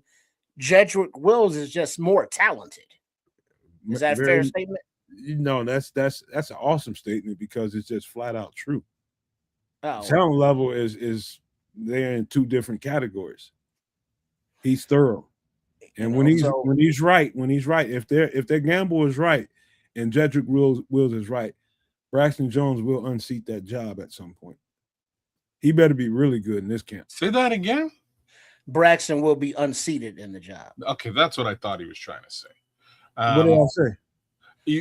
It's okay. I said he will unseat that job. You said Braxton Jones will unseat that job. Yeah, that means that Braxton will take the job. Yeah, that's what that means. Know what I'm saying? I think you're meaning that Braxton will lose the yeah, job. yeah. I was trying to say he will. He's in the seat given camp. He will be unseated, which is what Tripp just said. He's in the driver's seat. Yeah, but he will be unseated by Maybe I said it the Wills. wrong way. Yeah, You did. Not a big deal. I just wanted to make sure. Nomad be verbally dyslexic sometimes. It doesn't happen very often. It doesn't happen very often. This is just one of them times, and one of them times where I wanted to make sure what you were saying came across the right way. Because again, as much as you might like Braxton Jones, I don't think that even you think he's coming out of. You know what I'm saying? Patrick Higgins say what? And like, I don't think I just be trying to give Braxton Jones is coming out of camp with the credit for what he deserves credit. And that's cool. When we're talking about the level of talent, they're in two different categories. And that's what I'm trying to say. I'm saying I don't see if Braxton got out, if he got unseated last season by Theo Benedict. I don't see him being able to retain the seat with Jedrick Wills, a hungry Jedrick Wills and a healthy Jedrick Wills in camp. I don't see him making it to September to September. Okay, I got a quick question for you guys. Do y'all remember what week in camp that we did the joint practices? Was it like 2 or 3 weeks in the padded practice? It had to be like a couple weeks in the padded practices at least. Yeah, that was like week 3, 4. Okay, so what they went away crying, talking about, oh, they hit us hard. Okay, all I would want to say is, I would love for them. I'm not giving no declarations about what they need to do, what they don't need to do, but it'd be nice if they knew exactly who they had by that point. By the time they came out of that joint practice. You think they will? I don't think. Unfortunately, I think in the right world where they can have a steady offensive line that's functioning for the rest of the year, that's the right outcome. But if they don't, I would understand it. Well, but here's the thing, though, kids. That if the talent level is as vast as we all think it is, no matter how hard Braxton works, it should just be a clear and obvious showing that it's like, Wills, let's go ahead and pencil him into that left tackle spot. And it should be his to lose, by the time camp breaks. He should have that solidified. And if he doesn't, then it's like, oh shit, Braxton has made some vast improvements in his game. Yeah, I don't know if it's going to be that clear cut by this point. I'm just saying it definitely wasn't last year. You know what I'm saying? Like last year, it was not at this point. They were still.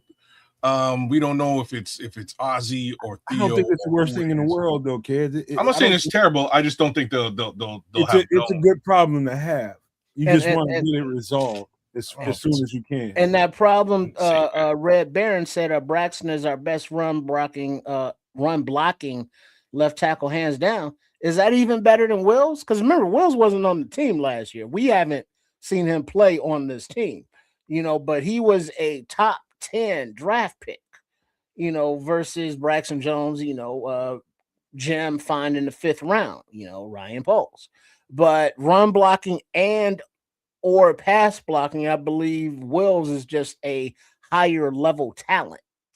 Oh yeah. So Scrolls, it's not so much that he didn't shine in Cleveland, is that he was injured the entire time. That's the problem. Like there's a season where he did shine, and then he got injured towards the end of that season.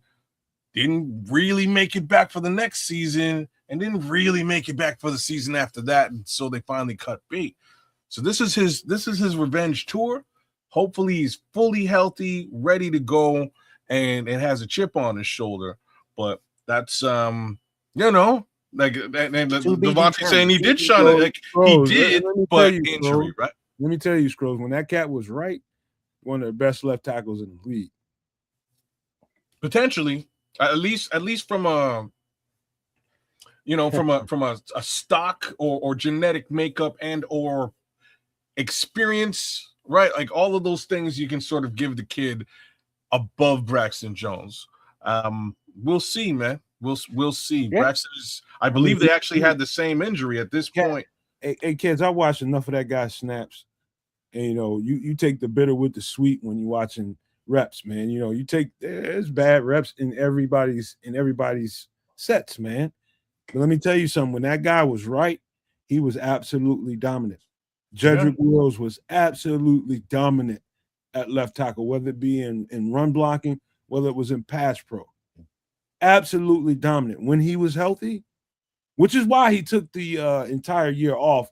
And I give him praise for that, man. Just having the wherewithal to know where your body is and know that, like, if I just continue to keep putting my body through this, I'm gonna just keep coming up lame every single time. Well, he re-injured and then he took it was like, you know what? I can't come back again like this. Even after that, a lot of people would continue going because they can't stand missing the check. Yeah. I just give him a lot of credit for just saying, you know what? Let me give my body, I'm still young. Let me give my body a chance to recover. Right. And giving him himself that year, I think is going to do the Bears a wonderful service, man. Well, like I say, he should be coming into camp with a chip on his shoulder, man. Ready to rock and roll, ready to go. Much like everybody thought Braxton was going to last year, but these big boys, when they're banging on the line, man, shit happens. You might get hurt, right? So, just like Schroes was saying, he snapped his leg and was ready to play. Yeah, he was, but he wasn't really ready to play. Yeah, he was. Yeah, you know what I mean? I think that was ready. He was one of them guys that probably needed a year himself. Yeah, with that little baby ankle that he had, that little baby ass leg, because he couldn't work it out and weight lift it. He put the extra. He's lucky he got out of the season without another major injury, man. So yeah. Well, they didn't play him, right? They didn't play him. That might have been to his benefit, man. Well, they gave him the opportunity to show what he had, and it was like, nah, that's he couldn't rise to his level, and they did right by not playing him. He wasn't the same Braxton Jones. So to what you're saying, you know what I mean? Like if you look at the last game of the season, they moved Tooney over instead of playing Braxton Jones, and that was purposeful. Yeah. Me saying this and bringing this up, maybe Braxton needed a year just like Jedrick Wills did, right? To really shore up so he could compete for this role. And I think that's part and parcel as to why they signed him at all, just to give him that opportunity to test the waters. But in order to do so, they also signed somebody else who might be like, dog, you know where I'm going down the road. Like, there's no reason why Benedict can't beat either one of them out. Well, but here's the thing, though. Except for this reason. Hold on. The reason that I don't think Theo wins is I actually think Jedrick Wills is a step above both of them. Oh, hell yeah. But that's what I'm trying to say. Was Theo still healthy at the end of the season to play left tackle when they kicked Tooney out, or was he? And they decided not to play him either. Well, obviously, Theo is robbing in this scenario. He's robbing. Who's Batman? We got three of them. We got three of them right now. And I don't think there's only there's going to be two Robins, but one of them we know is Theo. Well, I think if Theo is ahead of Braxton because of his versatility. We don't know if he can because we've never seen it. Braxton playing right tackle. We know that Theo can do both in a swing of capacity. Whereas I believe Jedrick is a dedicated left tackle. So it's between Jedrick and Braxton for that starting left tackle spot, whereas Theo, I believe, is kind of penciled in as your swing. What you talking about, Paul? Hold on, Kez. We got pretty much 3 one-trick ponies, guys that only play on the left side. 3 one-trick ponies. Maybe 4 with Kieran Amagaji because we haven't seen him on the right side as well. We ain't going to forget about him. And so I don't know about all that. I don't write nobody off, but I think we got one-trick ponies. Theo's value is incredible because he can flex over there and perform. And so he will be around and have a good chance to make quality depth on this roster just because he can swing. By the end of this camp, hopefully there'll be another guy or 2 that can swing. But right now we have one guy that consistently swing to the right side that we know of, and that's Theo, which makes his spot you can't mess with him right now. He'll be around because of his value. But as far as the other guys, they're mostly one-trick ponies. You know, it looks like a situation whereas guys with 1 year left on their deal, where it's like, man, y'all have to show us something, to get re-signed, from Terrell Smith, Tyreek Stevenson, Javon Dexter. But then you look at the left tackle spot with Theo, with Jedrick, and with Braxton. They can let them all play, and if they get decent enough years, where even if the Bears don't want to re-sign them, and they're able to get contracts in the open market, that's still a net benefit for the Bears. So a lot of prove it 1 year, or not a lot, but a few prove it 1 year deals is also a way to, maintain cap and get compensation, capital, down the road while benefiting the team. So I could see it from that perspective, as well as, Ben Johnson just wanting the best guy out there, to run his offense. And, whoever that is, unlike the Flus regime, where it's like, man, it seems like a lot of politics on this team. I don't think politics is involved. I don't think contract amounts or lengths are involved. If you can play, you're on the field. No maniacs. Do me a favor, and Trips Kids do the same. As you're keeping track of the Bears this all season and who's doing what, pay close attention to which guys they put out there early and often taking right tackle reps out of the guys that I just told you were one-trick ponies. Out of the left tackles that we have, see who they put over there and give a run at right tackle, but pay particular attention to how that looks when the pads come on. Yeah, and then Corny is bringing up, don't sleep on the vanilla gorilla. He can play any place on the line. He's a guard. And then the center / guard UDFA Crunk. He can play as well. Say that again? Nope. Kump, KUMP? Yeah. There you go. Kump. No, not CUNT. Stop it, kids. Come on, kids, you just asked. I didn't say nothing. That's why I said I couldn't say True Pilgrim, bear down. Kids always start in trouble. All right, so week number 11, it's Sunday, November 22nd, where the New Orleans Aints come to Soldier Field at 12 noon on Fox. Tickets for the low of $215. The Saints, do we know what they are? They got the veteran in Kamara, maybe still after the trading deadline, but their quarterback Coleslaw, whatever his name is, we don't know. Their defense, it's the Saints. We don't know.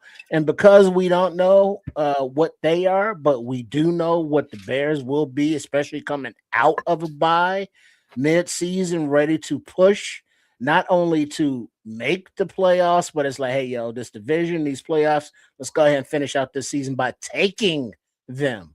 They will continue that undefeated streak and be 10-0 on the season. Bear TF down, kids.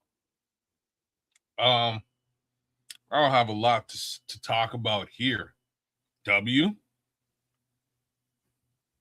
Ain't shit really going on. That's by way of good things and football in New Orleans. Like, they got great food, crawfish and stuff, but W. We might be looking at a different. Let's just say they'll trot out in the first 9 games, whatever it is that they plan on attacking the league with and NFL teams with. Let's see if they have to go back to the drawing board and restructure what they're doing.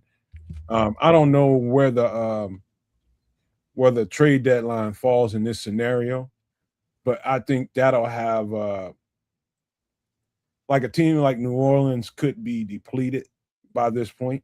You know what I mean? So they might get plucked, in the trade deadline, and they might really flip this team over. So we just don't know exactly what. At this point in the season, at week 11? Yep, week 11. Yeah, so we don't. There's a lot of things that can play out that can alter this game, and that trade deadline scenario could alter the New Orleans Saints team, and it could alter the Chicago Bears team for the better as well.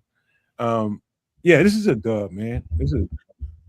All right, and so coming off of that, we go to the next game, which will be 4 days later on Thanksgiving, where the Bears will go to the toilet to play the Kitties at 12 noon on CBS, right there on Turkey Day.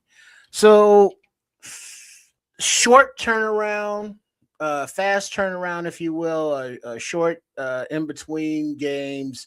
This will be the Kitties Super Bowl, if you will. They're like, we hate you, Ben Johnson, because we love you so deeply and miss you and wish that you were still with us.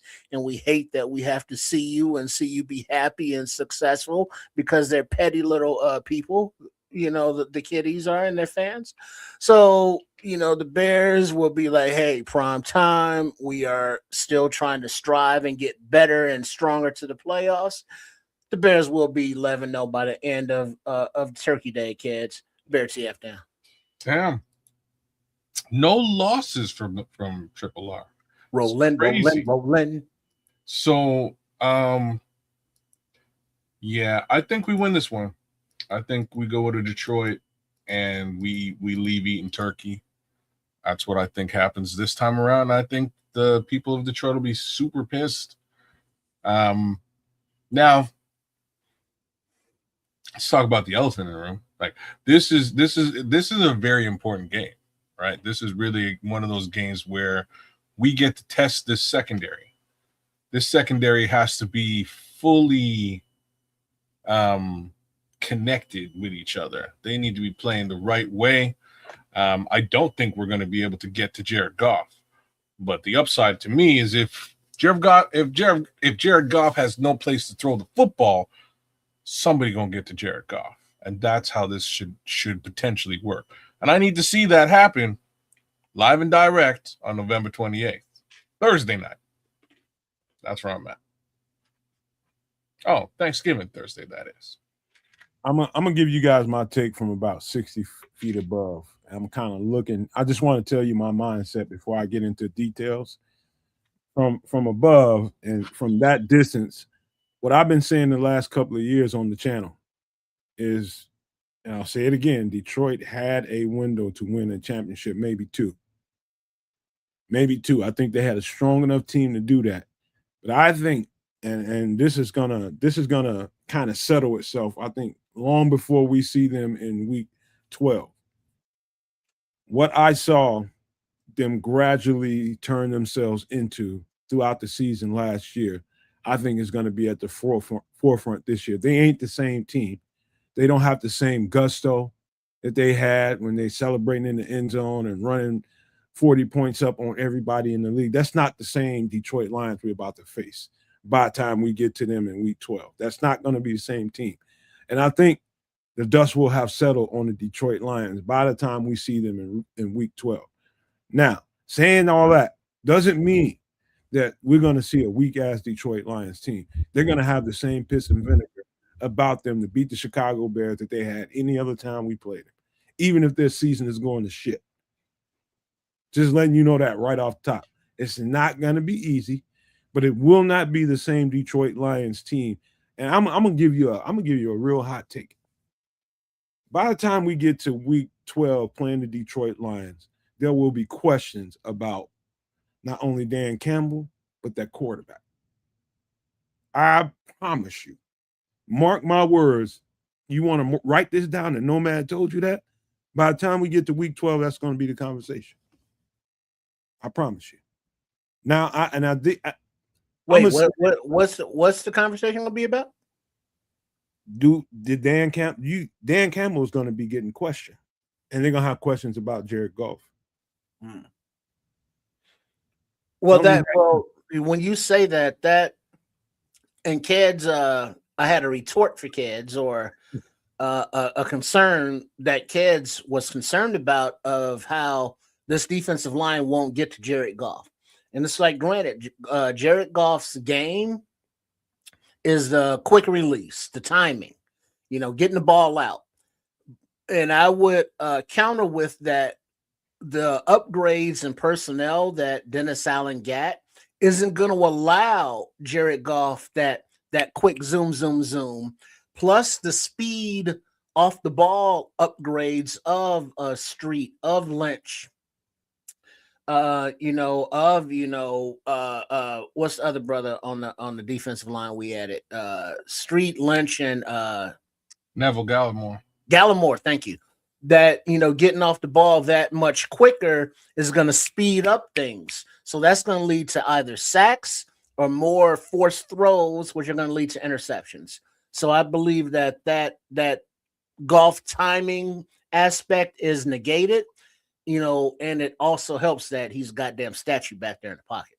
But this is what I'm saying. It's no, Leo. Either and or, right? Oh no, Leo. Let me tell you right now. What? Pacheco is a tough runner. He's a tough runner. So is David Montgomery. But David Montgomery, I'd say, is probably I'll give him a couple extra stripes above Pacheco. And that's just us knowing David Montgomery, in depth. He's a different. They're gonna miss David Montgomery. I'm telling you that right now. Kansas City let go of Pacheco for a reason. He's tough, but I'm telling you, David Montgomery was tough. But here's the thing, though. Pacheco, the thing that's impressive about him is his speed. But the thing is, he got to get to a position where he can use the speed, and he tries to be tough, but he be getting broke up, in his efforts to be tough. And so not a Monty who, we thought he had his injury concerns, but he would always play through that shit. And, he, showed that heart and that toughness that I just don't see in Pacheco, but maybe that's just me.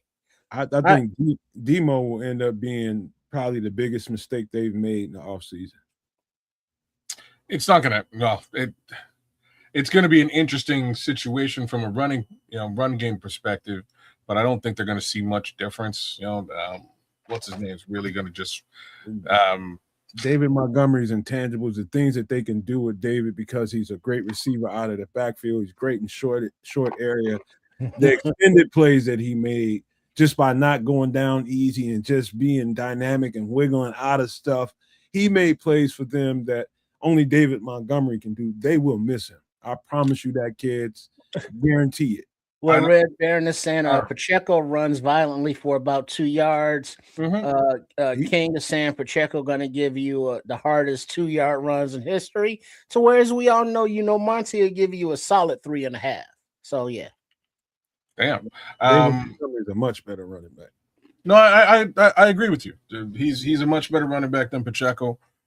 Same token, I do think I do think they'll get what they need out of their primary RB, right? He's easily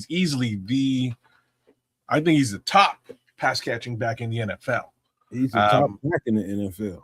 That goes without saying, but I mean that just the pass catching capability that you might lose with David just means they line him up that much more often, and you really focus on Pacheco for that 3-yard situation you might want to go head to head on, and that's about it.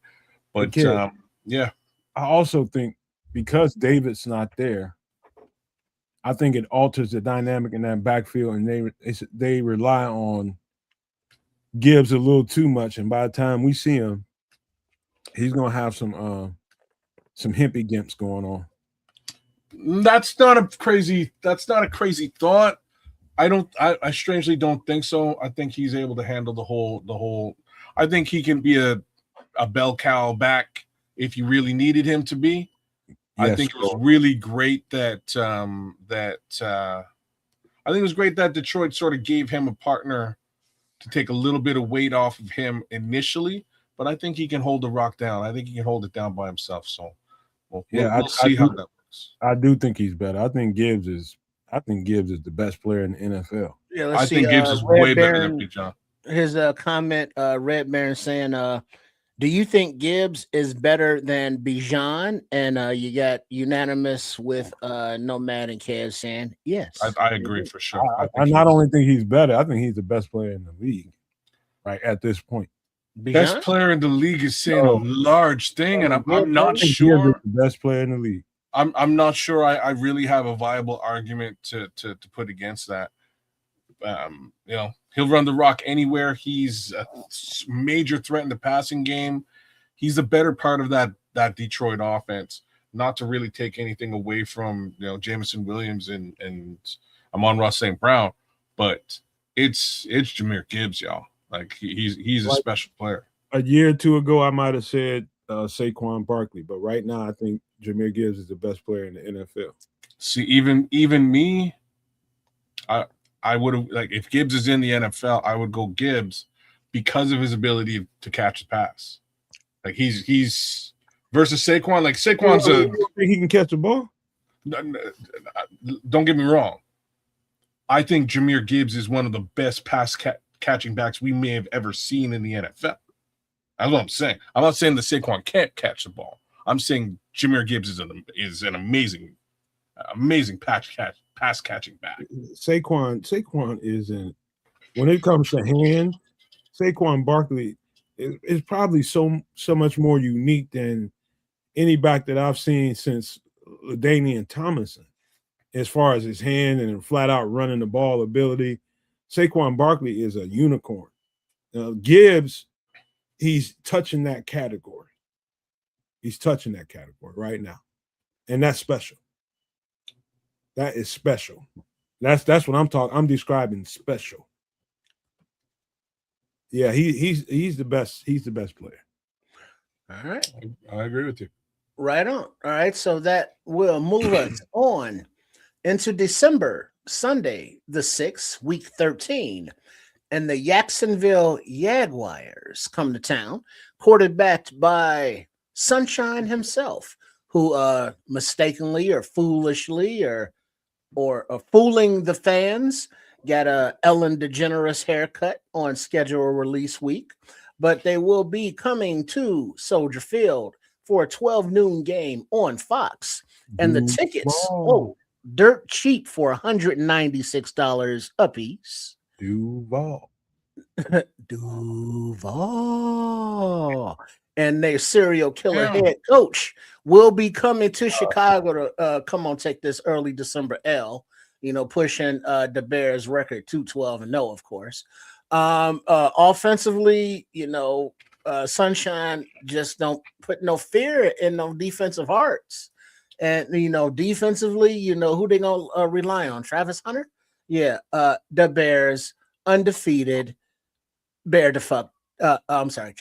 Bear TF down. Got to keep it PG for the Clips kids. Let's go. Yeah, I think we might lose this game too. Oh, damn. Yeah. It's in Chicago, kid.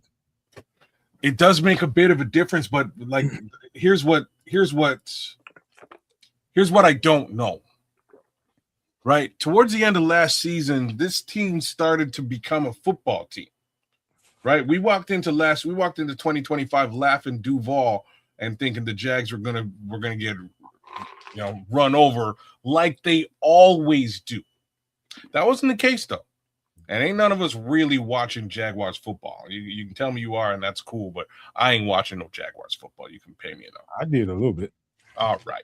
I didn't. But what I can tell you is the record was not abysmal. They were potentially a playoff team, right? They actually played very well. Trevor Lawrence kind of stepped it up. Wide receivers finally started to take place and take shape. Got a little bit of like the defense is working. I don't know. I think this is actually going to be a really good. Bears are over 500 right now, bro. I'll tell you what the end result is when we get to the end there, Crimson. So I think shit, because this is a home game, dog.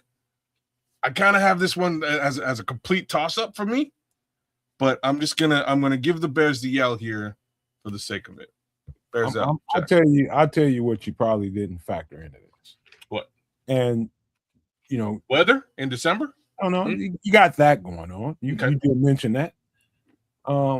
Another thing I want you to probably pay a little closer attention to is this ain't the same Bears team at week 13 as it would have been a couple years ago when we first started doing these podcasts.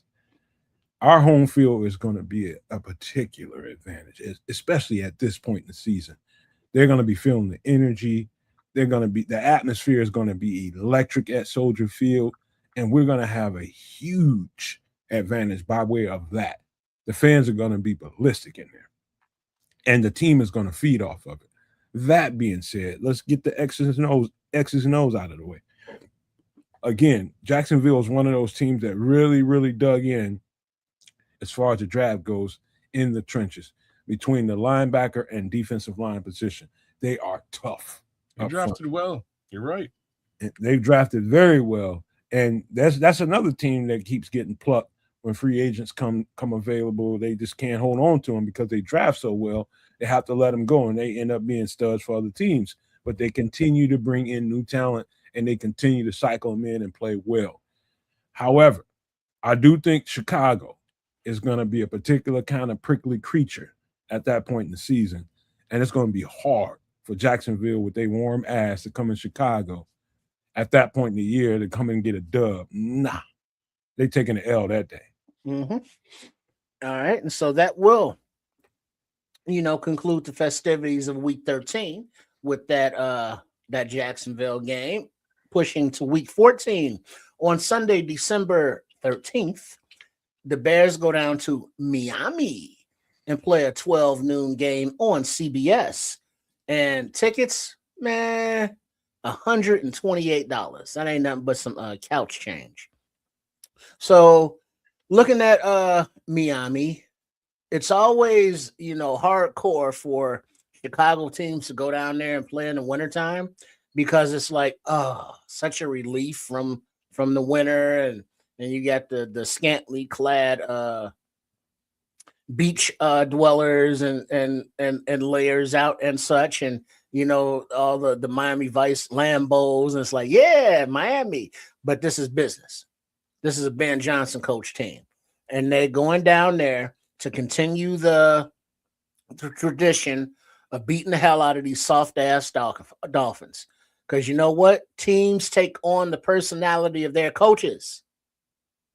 And they wonder why the Dolphins are like, oh, the Bears hit us in training camp like they were playing football. Yeah, exactly. And so by then, the Dolphins will be, having like oars taken to them. They ain't going to want none. So the Bears keep it rolling, undefeated, leaving Miami 13-0. Bear TF down. Cats. Okay, well, this is an easy one, too. This is just a straight-up W. Ain't shit going on good in Miami. So, yeah. W. Yeah, I mean, I don't have to get scientific on this one. No, Matt? Well, this is a very easy one to call. I cannot blame you for not being, a little bit more in detail, but let me get there. Whenever you have a quarterback turnover, and if I'm not mistaken, did they turn over the coach? Maybe just the quarterback. But anytime you have a quarterback turnover, and I don't know exactly who's going to be the guy down there. They signed Malik Willis. Willis, I think there's some. I think we'll find out early in the season. And again, man, you talking about a young quarterback getting his first chance to be a starter in the NFL early in the season. You can expect him to have his ups and downs. But by the time they get to here, Malik Willis should be a much better quarterback because of the understanding of the structure of the offense. He will be a better player if he survives to this point. He's got to survive and not get yanked out for some other young quarterback and given some other opportunity. But the kind of money that they paid him, he kind of has to be the starter if he's healthy. And so we'll see. I think by the time we play Miami, Malik Willis will be a better football player in that offense than he would have been, say, if we saw him week 3 or 4 or something like that. Levante's saying that former Packers defensive coordinator. That's exactly what I was about to say, man. Yeah, so that's where things get interesting because that head coach is familiar with Malik. I think there's some connection and trust there. I think Malik lasts not only this long, I think he does well with respect to the Miami Dolphins and what they're trying to do. Halfley. That's right. That's the guy's name. You understand what I'm saying when I say it's going to take him time to get comfortable in that. It'll take him a little bit of time, but I think he will get comfort and he'll have confidence in what he's trying to do. The downside with respect to Miami as a team is because they're going through this transition. Players on both sides of the ball have left the squad, and it ain't the squad that you think it might be. Well, true, but Hatley, he still has that FGB stink on him, and either way it goes, his defense is up there, they soft ass too, so that he I think Hatley just soft. So I still got it as a Bears victory. And I think we all concur on that. So we are unanimous. We go. But he will be a different quarterback by the time we see him. He won't be the same guy that he started the season off with. That will bring us to not a Sunday game, kid, 7 days away, but 6 days away, a Saturday game, week 15 on December the 19th at Buffalo. A DJ Moore revenge game, 7:20 on CBS. Tickets $334 to get the privilege of going into their brand new stadium. You mind if I start this one off? Yeah, that. I'm out of all the games on the schedule, this is probably the one I feel most secure about. And it might sound like I'm giving them too much credit, but this is the one L that I'm almost certain about. Just because it's Buffalo, it's on a Saturday. It's going to be a tough out. It's going to be a tough out in that part of December, and they know they got to play in a couple of days Green Bay on Christmas. This is a tough game, man. It's a tough game. Either you kind of give a little bit in this Buffalo game and just play them the best you can and get ready for this Green Bay game, or you gonna be. This is going to be a physical, tough football game, and it's going to be hard to get back and get ready for a Christmas game. It's going to be very hard. So you're calling this one now? Yeah, I'm calling this one. I'm really sure about this one. All right, Trip. I have a strange feeling. Well, see, here's the thing now. While, yes, the bumps and bruises of playing, so many games, yes, the mental fatigue of, being this late in the season, having, hold a tough road, if you will. Ben Johnson, Dennis Allen, Caleb Williams, and whoever the leaders emerge on defense are not going to, let those become excuses. They know that they're on prime time. This is a ready for prime time team that will up their game mentally and physically, both sides of the ball, and be able to contain, Josh Allen enough, score enough points on the defense in Buffalo, who still is kind of like, and with their new coach was the coordinator, Kelly, what was his name? Him being kind of on the hot seat bubble, not being able to win with their quarterback, at all. Things are going to be rough in Buffalo. But guess what? The Bears will be up to the task. Undefeated, keeps rolling, 14-0, Bear TF down. Crazy. All right, let's keep it rolling. Hold on, I haven't even given my damn take on this. You're already trying to skip me over. God love it. Buffalo. Joe Brady, thank you. Here's where you got me, right? So I'm kind of with Nomad on this one. I'm gonna have to call this one an L. And it took me a minute. I was trying to find some sort of science behind a win, and I just can't. At this point in the season, I have a feeling that one of the Achilles heels for this defense is going to be mobile quarterbacks. this guy can kind of do it all. As far as mobility is concerned, he can run all over the yard. He can also pass all over the yard. I think Josh Allen's going to be a major problem for us. The other piece to this defense is the run game going to be a sieve again or not, right? Are people going to run all over us? I don't know. My little stretch of games here earlier on, I'm a little worried about those two aspects of the Bears defense. If those two things rear their ugly head up until week 10 bye week, and the Bears don't do anything to shore that up, I have to consider this an L. So in today's world, I don't know if anything happens in bye week. I got to call this an L. It's a very physical game, man, but keep rolling, Trips. Right on. So now, after that Saturday game, they flip it around to the very next Friday, week 16, Christmas, December 25th, 12 noon on Netflix.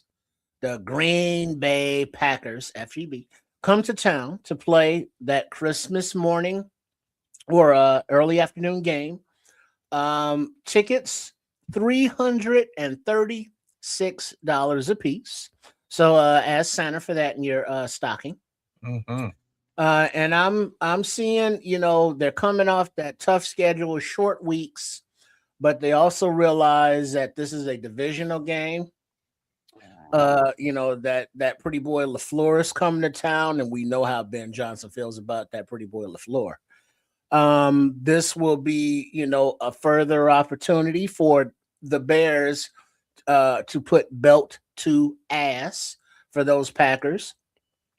And, prepare not, for the playoffs, not looking ahead to resting starters, but looking forward to embarrassing those damn Packers on the Netflix channel, on Christmas in front of everybody opening their presents.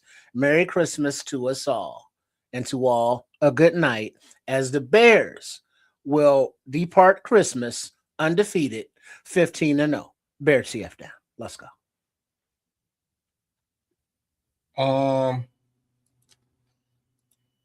I think the Grinch steals this one, man.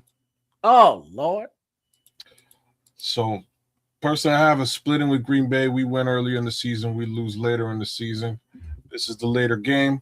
I think we win in Green Bay and unfortunately lose. I think Green Bay has a Christmas wish on this one. I'm considering this one an L. Because of all the expectations for us and them. But the fact that we're playing this one in Chicago, I gave the first one an L.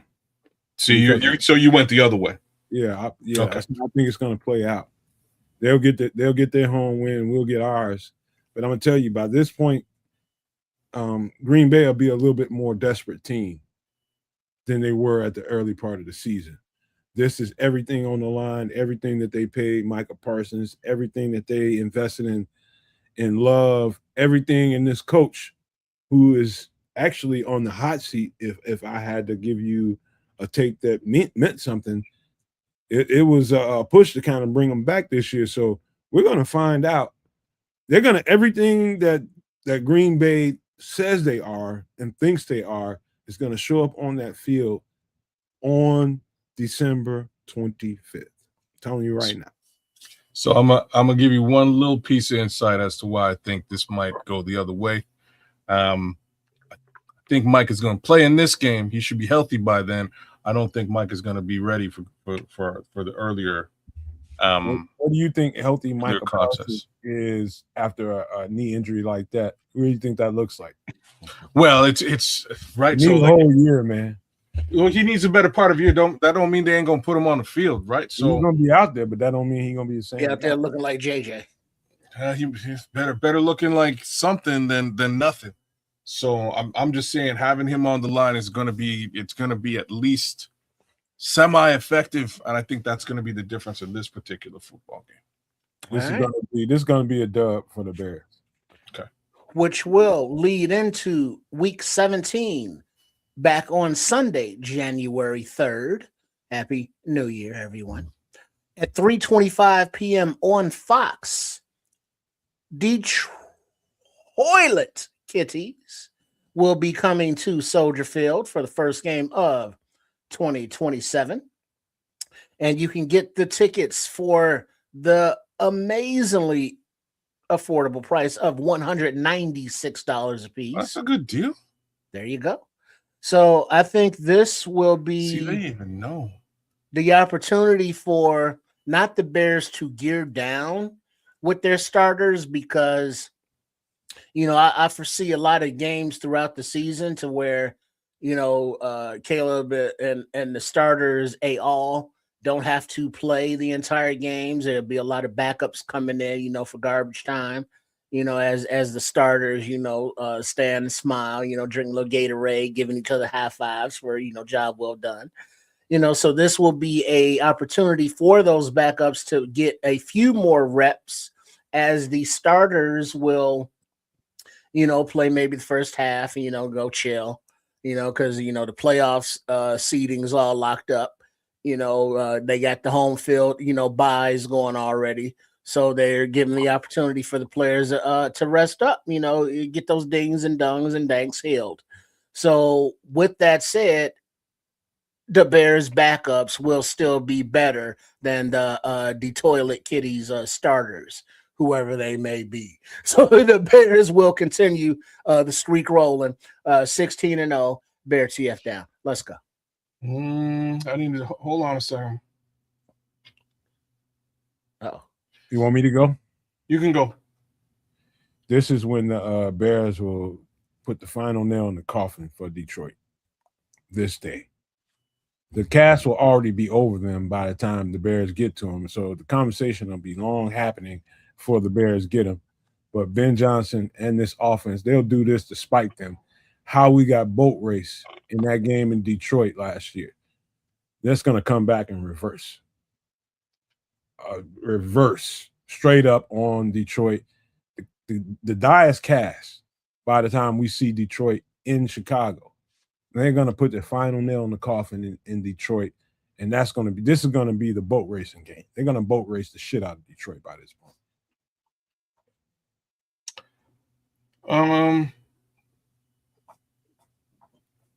I don't know. Okay, so I'm calling this a W here with Detroit for entirely different reasons than either one of you guys. I think this is a situation like where my stuff's broken out. I think this is basically the game that catapults you into the playoffs for the Bears. That's my take on this. The Kitties can play spoiler in this scenario. I think this is going to be a very tight game. I think it's going to wind up with some Caleb Williams magic at the end of the day in Soldier Field, and that's what I think. How I think this particular game ends off. I think it's a very important game in this season, and that'll lead us into potentially into playoff picture as well as the next game. All right, let's get the last one. All right, and that will bring up week 18, long ass NFL season, and can't even get a player's natural grass. Nice. But the time date is still TBD, as it is a flex game.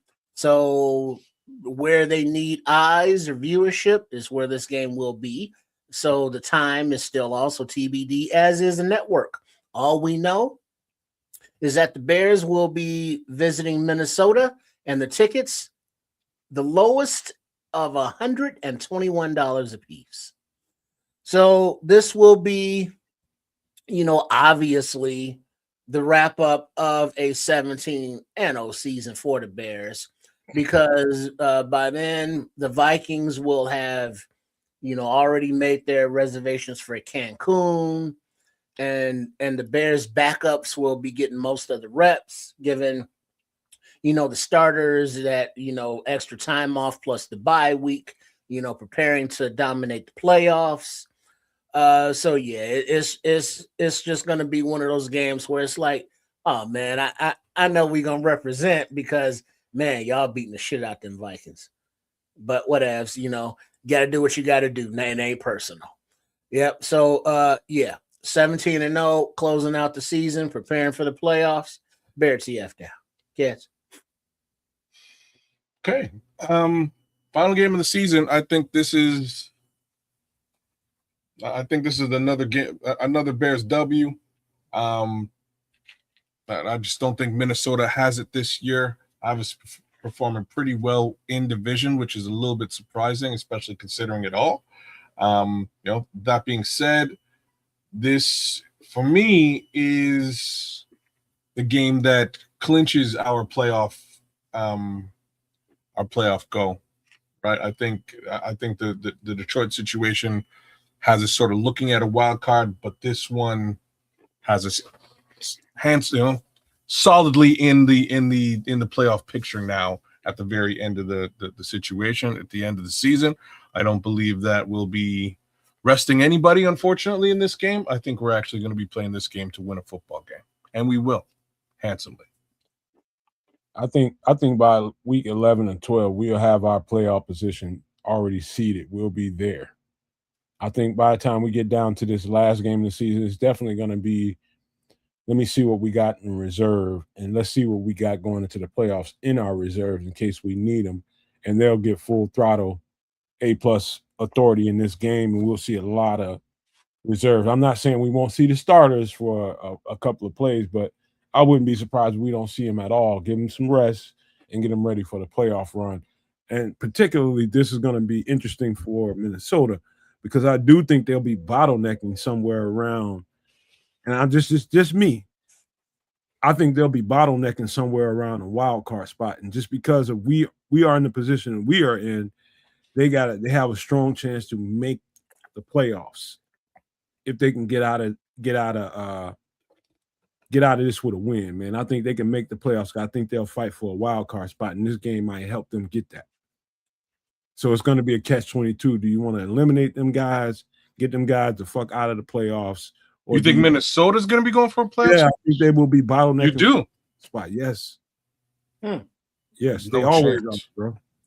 I wouldn't be surprised they was playing for first round first selection in the draft. Yeah, not a chance in hell that one. I'm telling you right now, they're gonna bottleneck for a playoff spot. No, defense is gonna be too good. Well, either way, whatever we got, the team met, whatever the chat has, the chat may be off, by a game or two from our selections, but to a person, our expectations is that this 2026-27 Bears team is to make the damn playoffs, whether it be, sealing it up early, in my viewpoint, and they've been able to chill the last game or two going into the end of the season by playoffs, all that, versus, kids, and whereas it's like it may come down to that last game and they may have to fight that tooth and nail to, just secure it, to Nomad's viewers, like, yeah, they'll make it. They'll be able to maybe even get the first round bye. So either way, our expectations are up because we see that the team's expectations are up. The team's talent level is higher. The team's coaches' plan is more coherent and achievable. So we are going in the right directions, fellow Bears fans. Bear TF down. Let's fucking go. Let me ask a quick question. Crimson says, he says, hey, Nomad, is that because you think Kyler is good? This is more like my trust in the offensive coach, O'Donnell, whatever his last name is. O'Connell. It's more or my trust in him and his history, his track record of what he's been able to do with a veteran quarterback that's had a hard time in the league in his first, handful of years. And that's exactly what's going on right here, right now. I do think Kyler Murray is going to be a much better quarterback by the time we see him late in the season. He's going to be going through a learning curve as well as any other quarterback that's with a new system. First, 4 to 6 games, it's a hit and miss. He might pop off, he might not. But by the time we get to that part of the season, yes, Kyler Murray will be a much better quarterback. Yeah. So what I did while we were doing all this is I actually tallied up our takes. So Tripp's take goes without saying. He's saying the Bears will not lose a fucking football game all season, which has never happened except for one team, and they got smacked by the Chicago Bears in the playoffs. That's how that went down. Another team attempted to do it, and then they also lost. So yes, it has been suggested that you may wish to settle down by Patrick Higgins. It is the middle of May, goddammit. No, keep settling up, man. That's what you do. Mm-hmm. All right, and that's cool. Y'all raise them. Let's go. Do what you will. Do as thou wilt. Nomad, you have the Bears running it down at 15-2, which is also pretty fucking crazy too, buddy. You know what I mean? I just gotta say that. Not to me. It's pretty crazy. That's a lot of W's, man. That's a lot of dubs. And if that's how it shakes out, that's how it shakes out. If you think about the season in its sequence, in the games and how they play out, when and where, it's not crazy. Okay. It's not crazy at all. And you're talking about giving the team a chance, and I think they're going to need more time to gel on the defensive side of the ball than on the offensive side of the ball. That thing is going to roll on the offensive side. It's about when guys are more up to speed. I think we get more dynamic as the season goes on, as Xavier gets more of a handle of the offense and things like that. So he'll play a bigger role later in the season, and we'll be a little more explosive later. But I think that thing keeps rolling, and I think we're a 40 burger, and you got that uphill battle to climb every time you see the Chicago Bears. So when they're putting points on your ass early, and every team has got to climb uphill from there, that gives us that 15-2 kind of mindset. Okay. So me, I have us at 11-6. Struggling. Which is one game lower than we were at last year. Okay. A regression? By a single game. I don't really call that the end of the world. The problem with the way that I'm looking at this season is just that playoff contention is in question for the better part of the season. Right? It's in question. It's not a hey, yeah, we dog walked all these teams and we're walking into the playoffs, no problem, and we can sleep on these back end games. They don't matter. They don't make much difference. I think they make a huge difference. I think they're extremely important. The reason why I have the Bears at this particular number truly is because of what the storyline of this season is going to be. The storyline of the season is real easy to talk about. It's can they stop the run? Can they handle mobile quarterbacks? Real simple. If they can, we might see 15-2. We might see 17-0. If they can. If they can't, we're looking at a potentially 11-6 season, which ain't terrible. Gets you into the playoffs. You're a perennial playoff team. You left something out, kids. What did I leave out? You said, can they stop the run? Mm-hmm. Can they contain mobile quarterbacks? Mm-hmm. What about pressure the passers? Oh, yeah, that too. Okay. I'm giving y'all the benefit of the doubt on this one. Like, I'll be straight up. I'm giving y'all the benefit of the doubt. I don't think they can pressure quarterbacks. Oh, why you got air coats like that, though? Hold on. I think they're going to be able to dial up pressure. All right. So if they can scheme up and dial up pressure from different locations, I think we're going to see it. I also think Austin Booker does take a step forward in his capabilities this season as well. So those are the things that I'm holding dear and hoping on to. Let me ask you a question, though, kid. Mm-hmm. And you too, Trips, for that matter. Do you think pressure is pressure, no matter where it comes from? Yes. We'll put it like this. It depends on. I suppose there's a question mark here too, but ahead. It depends on the quarterback because pressure to Kyler Murray, whether it be up the middle or from the edge, or Josh Allen, or even a Baker Mayfield, they can roll out of the pocket and throw on the run. To whereas pressure from, the edges versus a Jared Goff, he can step up in a clean pocket and still pick you apart. Whereas pressure from the middle versus a pocket statue type QB like a Goff, I think is more effective than pressure from the edge. So, the pressure is different depending on who the quarterback is. You know what I mean? Does that make sense? I'm going to answer it a little bit. I'm answering it a little bit differently. Let me help him out a little bit here, kids. Let me help him out a little bit here. You're absolutely right, Trips. I'm glad you answered it that way for this reason.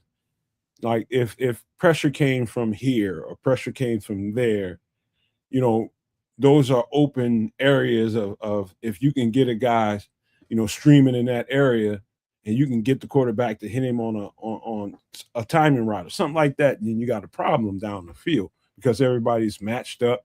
And usually when simulated pressure comes from the linebacker group or the secondary, there's usually man coverage on the backside of that. And so if you give it up and you don't get to him on time and somebody's breaking wide ass open somewhere, you get burnt like that. So that's the difference. Here's the other thing. This is why so many different teams, so many different coordinators are so doggedly determined to try to get to the quarterback with 4. So they don't give up those opportunities. 1,000,000,000%. And that was almost exactly what I was going to say. So if you're dialing up pressure from the secondary, potentially somebody's wide open, right? You're sending somebody and you're leaving somebody else. If you want to get to the quarterback with the front 4, everybody's covered in the back end, and you don't have to worry about that one receiver, that one tight end, whoever it might be, wide open in the middle of the field somewhere. And this is where things get a little bit dicey. I gave us 2 W's here against the Lions, but they are that team that if you give the man time enough to find that wide open receiver, he'll find him and he'll hit him. Which is why Church was talking about depending on the quarterback. Yeah. Like Goff will find him, he will hit that receiver.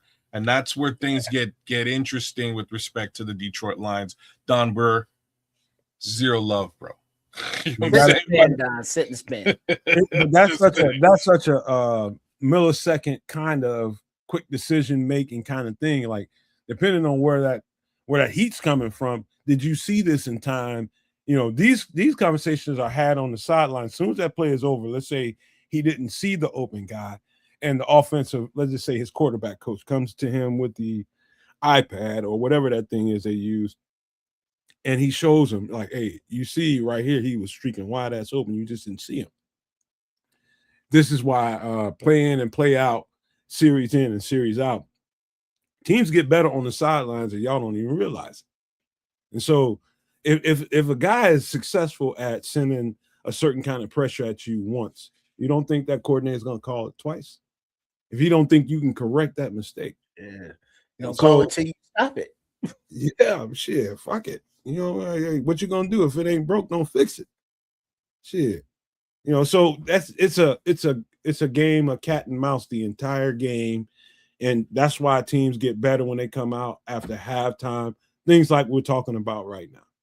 Looking at the iPad, looking at the it's actually not an iPad, it's a Surface. Microsoft Surface. Microsoft Surface. That's exactly right. Or they go look at that shit, man, and they just like, if they do that again, I know exactly what's going with the ball. So it's a chess game the entire game, man. So for that reason, that's why I have us at 11-6. I think there will be just a slight regression for the Chicago Bears. We will still make the playoffs. There's and I can't stress this more.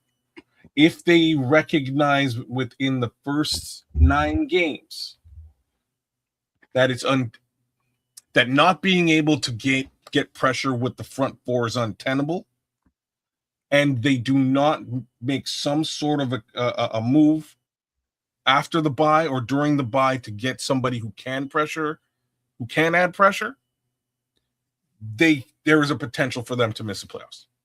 And say it the way that it has to be said. You got to understand, man.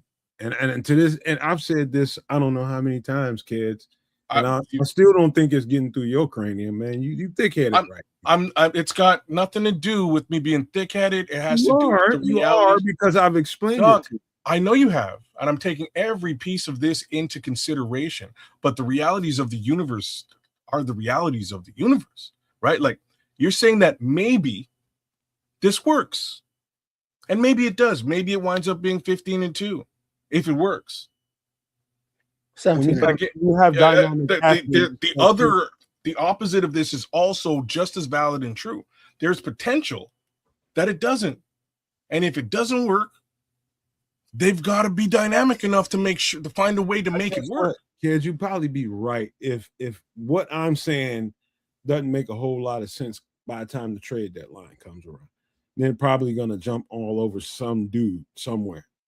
That might even happen before we even get into the season. They might see some things in camp, which they better be able to identify if guys are able to raise to that echelon that they want them to. They need to be able to see that in camp, and we shouldn't get to the thicket of the season before they know that we need to get some guy, and it's going to cost them way too goddamn much money.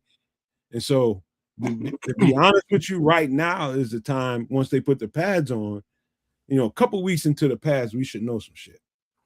I don't know if they're gonna. I hope that they figure that piece out before the season. You're right. If it is an issue, I have a strange feeling they're not gonna, and they're also not gonna put money into it because there isn't a lot of money to put into it at this point. You basing all your thoughts on what they've done in the past. I'm not.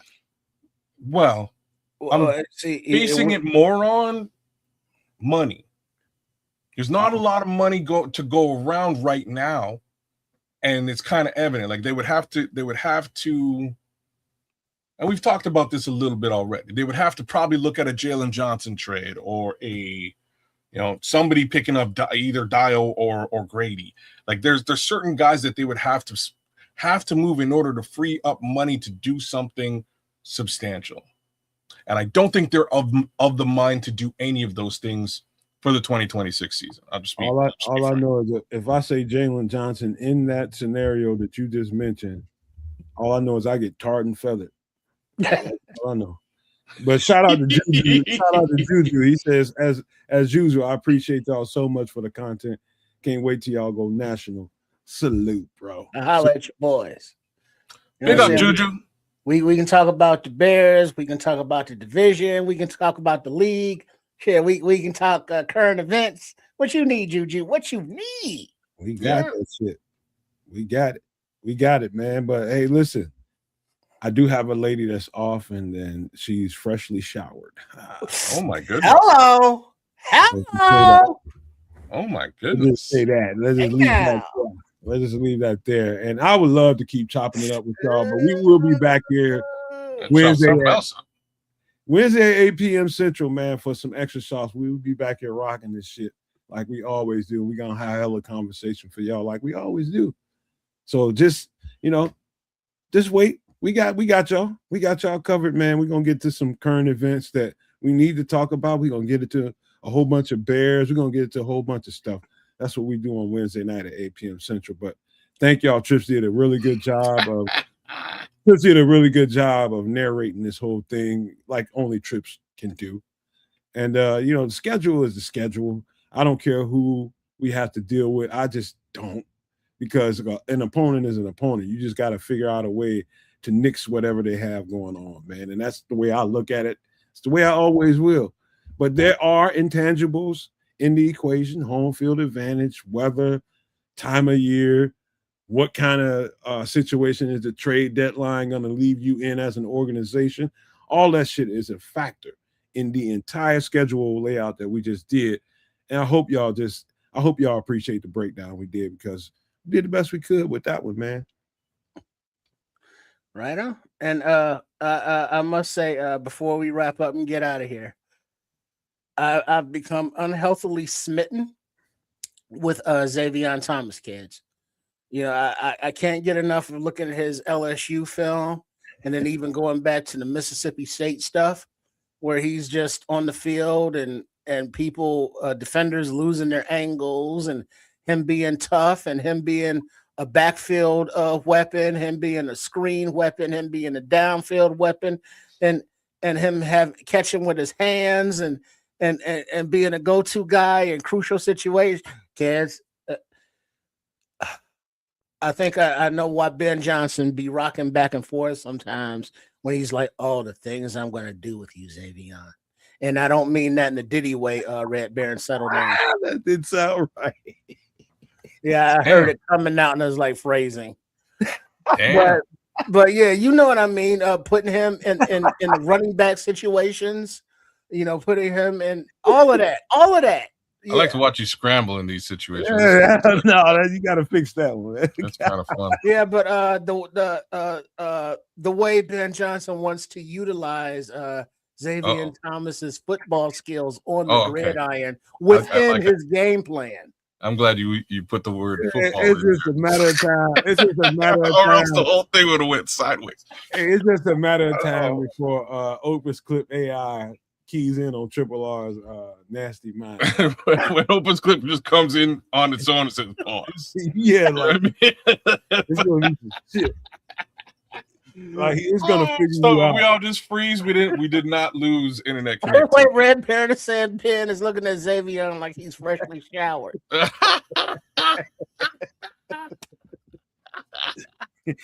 gotta wait at least an hour on that, man. All right, so with that said, a shout out to everybody on the Nomad Network on that Cats of Canuck on Sports Chicago Style, also known as Triple R SCS. Make sure you are subscribed to all three. And then this week is on Wednesday for some extra sauce. Not only do we have the topics and this show, but it's 1 week closer to the last Wednesday of the month for the Wednesday night live cooking demonstration from MFer in the Kitchen, Chef Trips. So we got that coming up on the schedule. So make sure you are subscribed to all three channels. Have those notifications on so you know when we're doing and what we're doing and how we're doing it and why. Because, as said in the comments, we should be national. But I think I saw international, but whatever the case may be, big ups. Yes. All of those things, man. Big shout outs to all y'all in the chat, man. Thanks for keeping this show interactive as all hell. We were talking about all kinds of quasi-political fare earlier on, which was cool. And I think we got a really good, shout out to Bearski Film who was in there. Shout out to Crooked as well. Big ups to the Scrolls, Patrick Higgins, Marcus Jones. Good old Crimson was with us all night long. Same thing with Juju. There's a bunch more. Scottish Bears was with us tonight, man.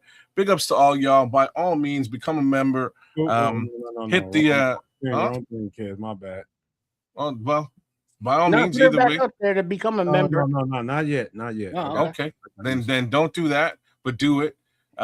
Zero love for Don Burr, as previously stated. Just wanted to reiterate. And by all means, catch us on Wednesday, 8 p.m. Central, 9 p.m. Eastern. Not only will we do it all again, but we'll do it all kinds of different ways. We will be talking on some more of that EV situation, possibly, maybe aliens, maybe some doomsday situations as well. Who knows? Drinks, food. We do it all on Wednesday, so we'll be happy to have you. Give a like, share, subscribe, and potentially a comment over at Sports Chicago Style. Do the same thing at the Nomad Network, and hit me up on Keds the Canuck right here on YouTube. Big shout out to the Nodge as well. Good to have you. Good to see you here again, Nodge. Hey man, happy Sunday to y'all. Bear down and get yourself a 2-4 if you're in Canada. Something I would like to mention that we don't say much on the show that I would love to have people interact with us. If you see something or you hear something during the show, whether it's me, Triple R, Kids, no matter who it is that said whatever, give us some feedback in the comments section after the show. Mm-hmm. Feedback so we can holler at you guys. We want to get a little bit more interactive that way, because after the show I find that I go back and look at some stuff and I'll be like, okay, that's debatable. That's not debatable, but this ain't. And no matter who said what, I'm sure, and we get comments all the time after the show. I just want to keep everybody to the understanding that give us more comments, man. Give us your thoughts about whatever you heard on the show. Triple R could have been nasty. Kids could have been thick-headed. I could have been thick-headed. No matter. Just tell us about ourselves. Holler at us in the comment section. We do encourage that on all 3 channels at Kids of Canuck, Sports Chicago Style. Get more interactive with us over here on the Nomad Network as well, man. So we just want to thank you tonight and stay tuned for Wednesday night at 8 p.m. Central. We'll be right back at you guys with even more. So I want to leave you guys with these famous words. Love, peace, and hair grease, y'all.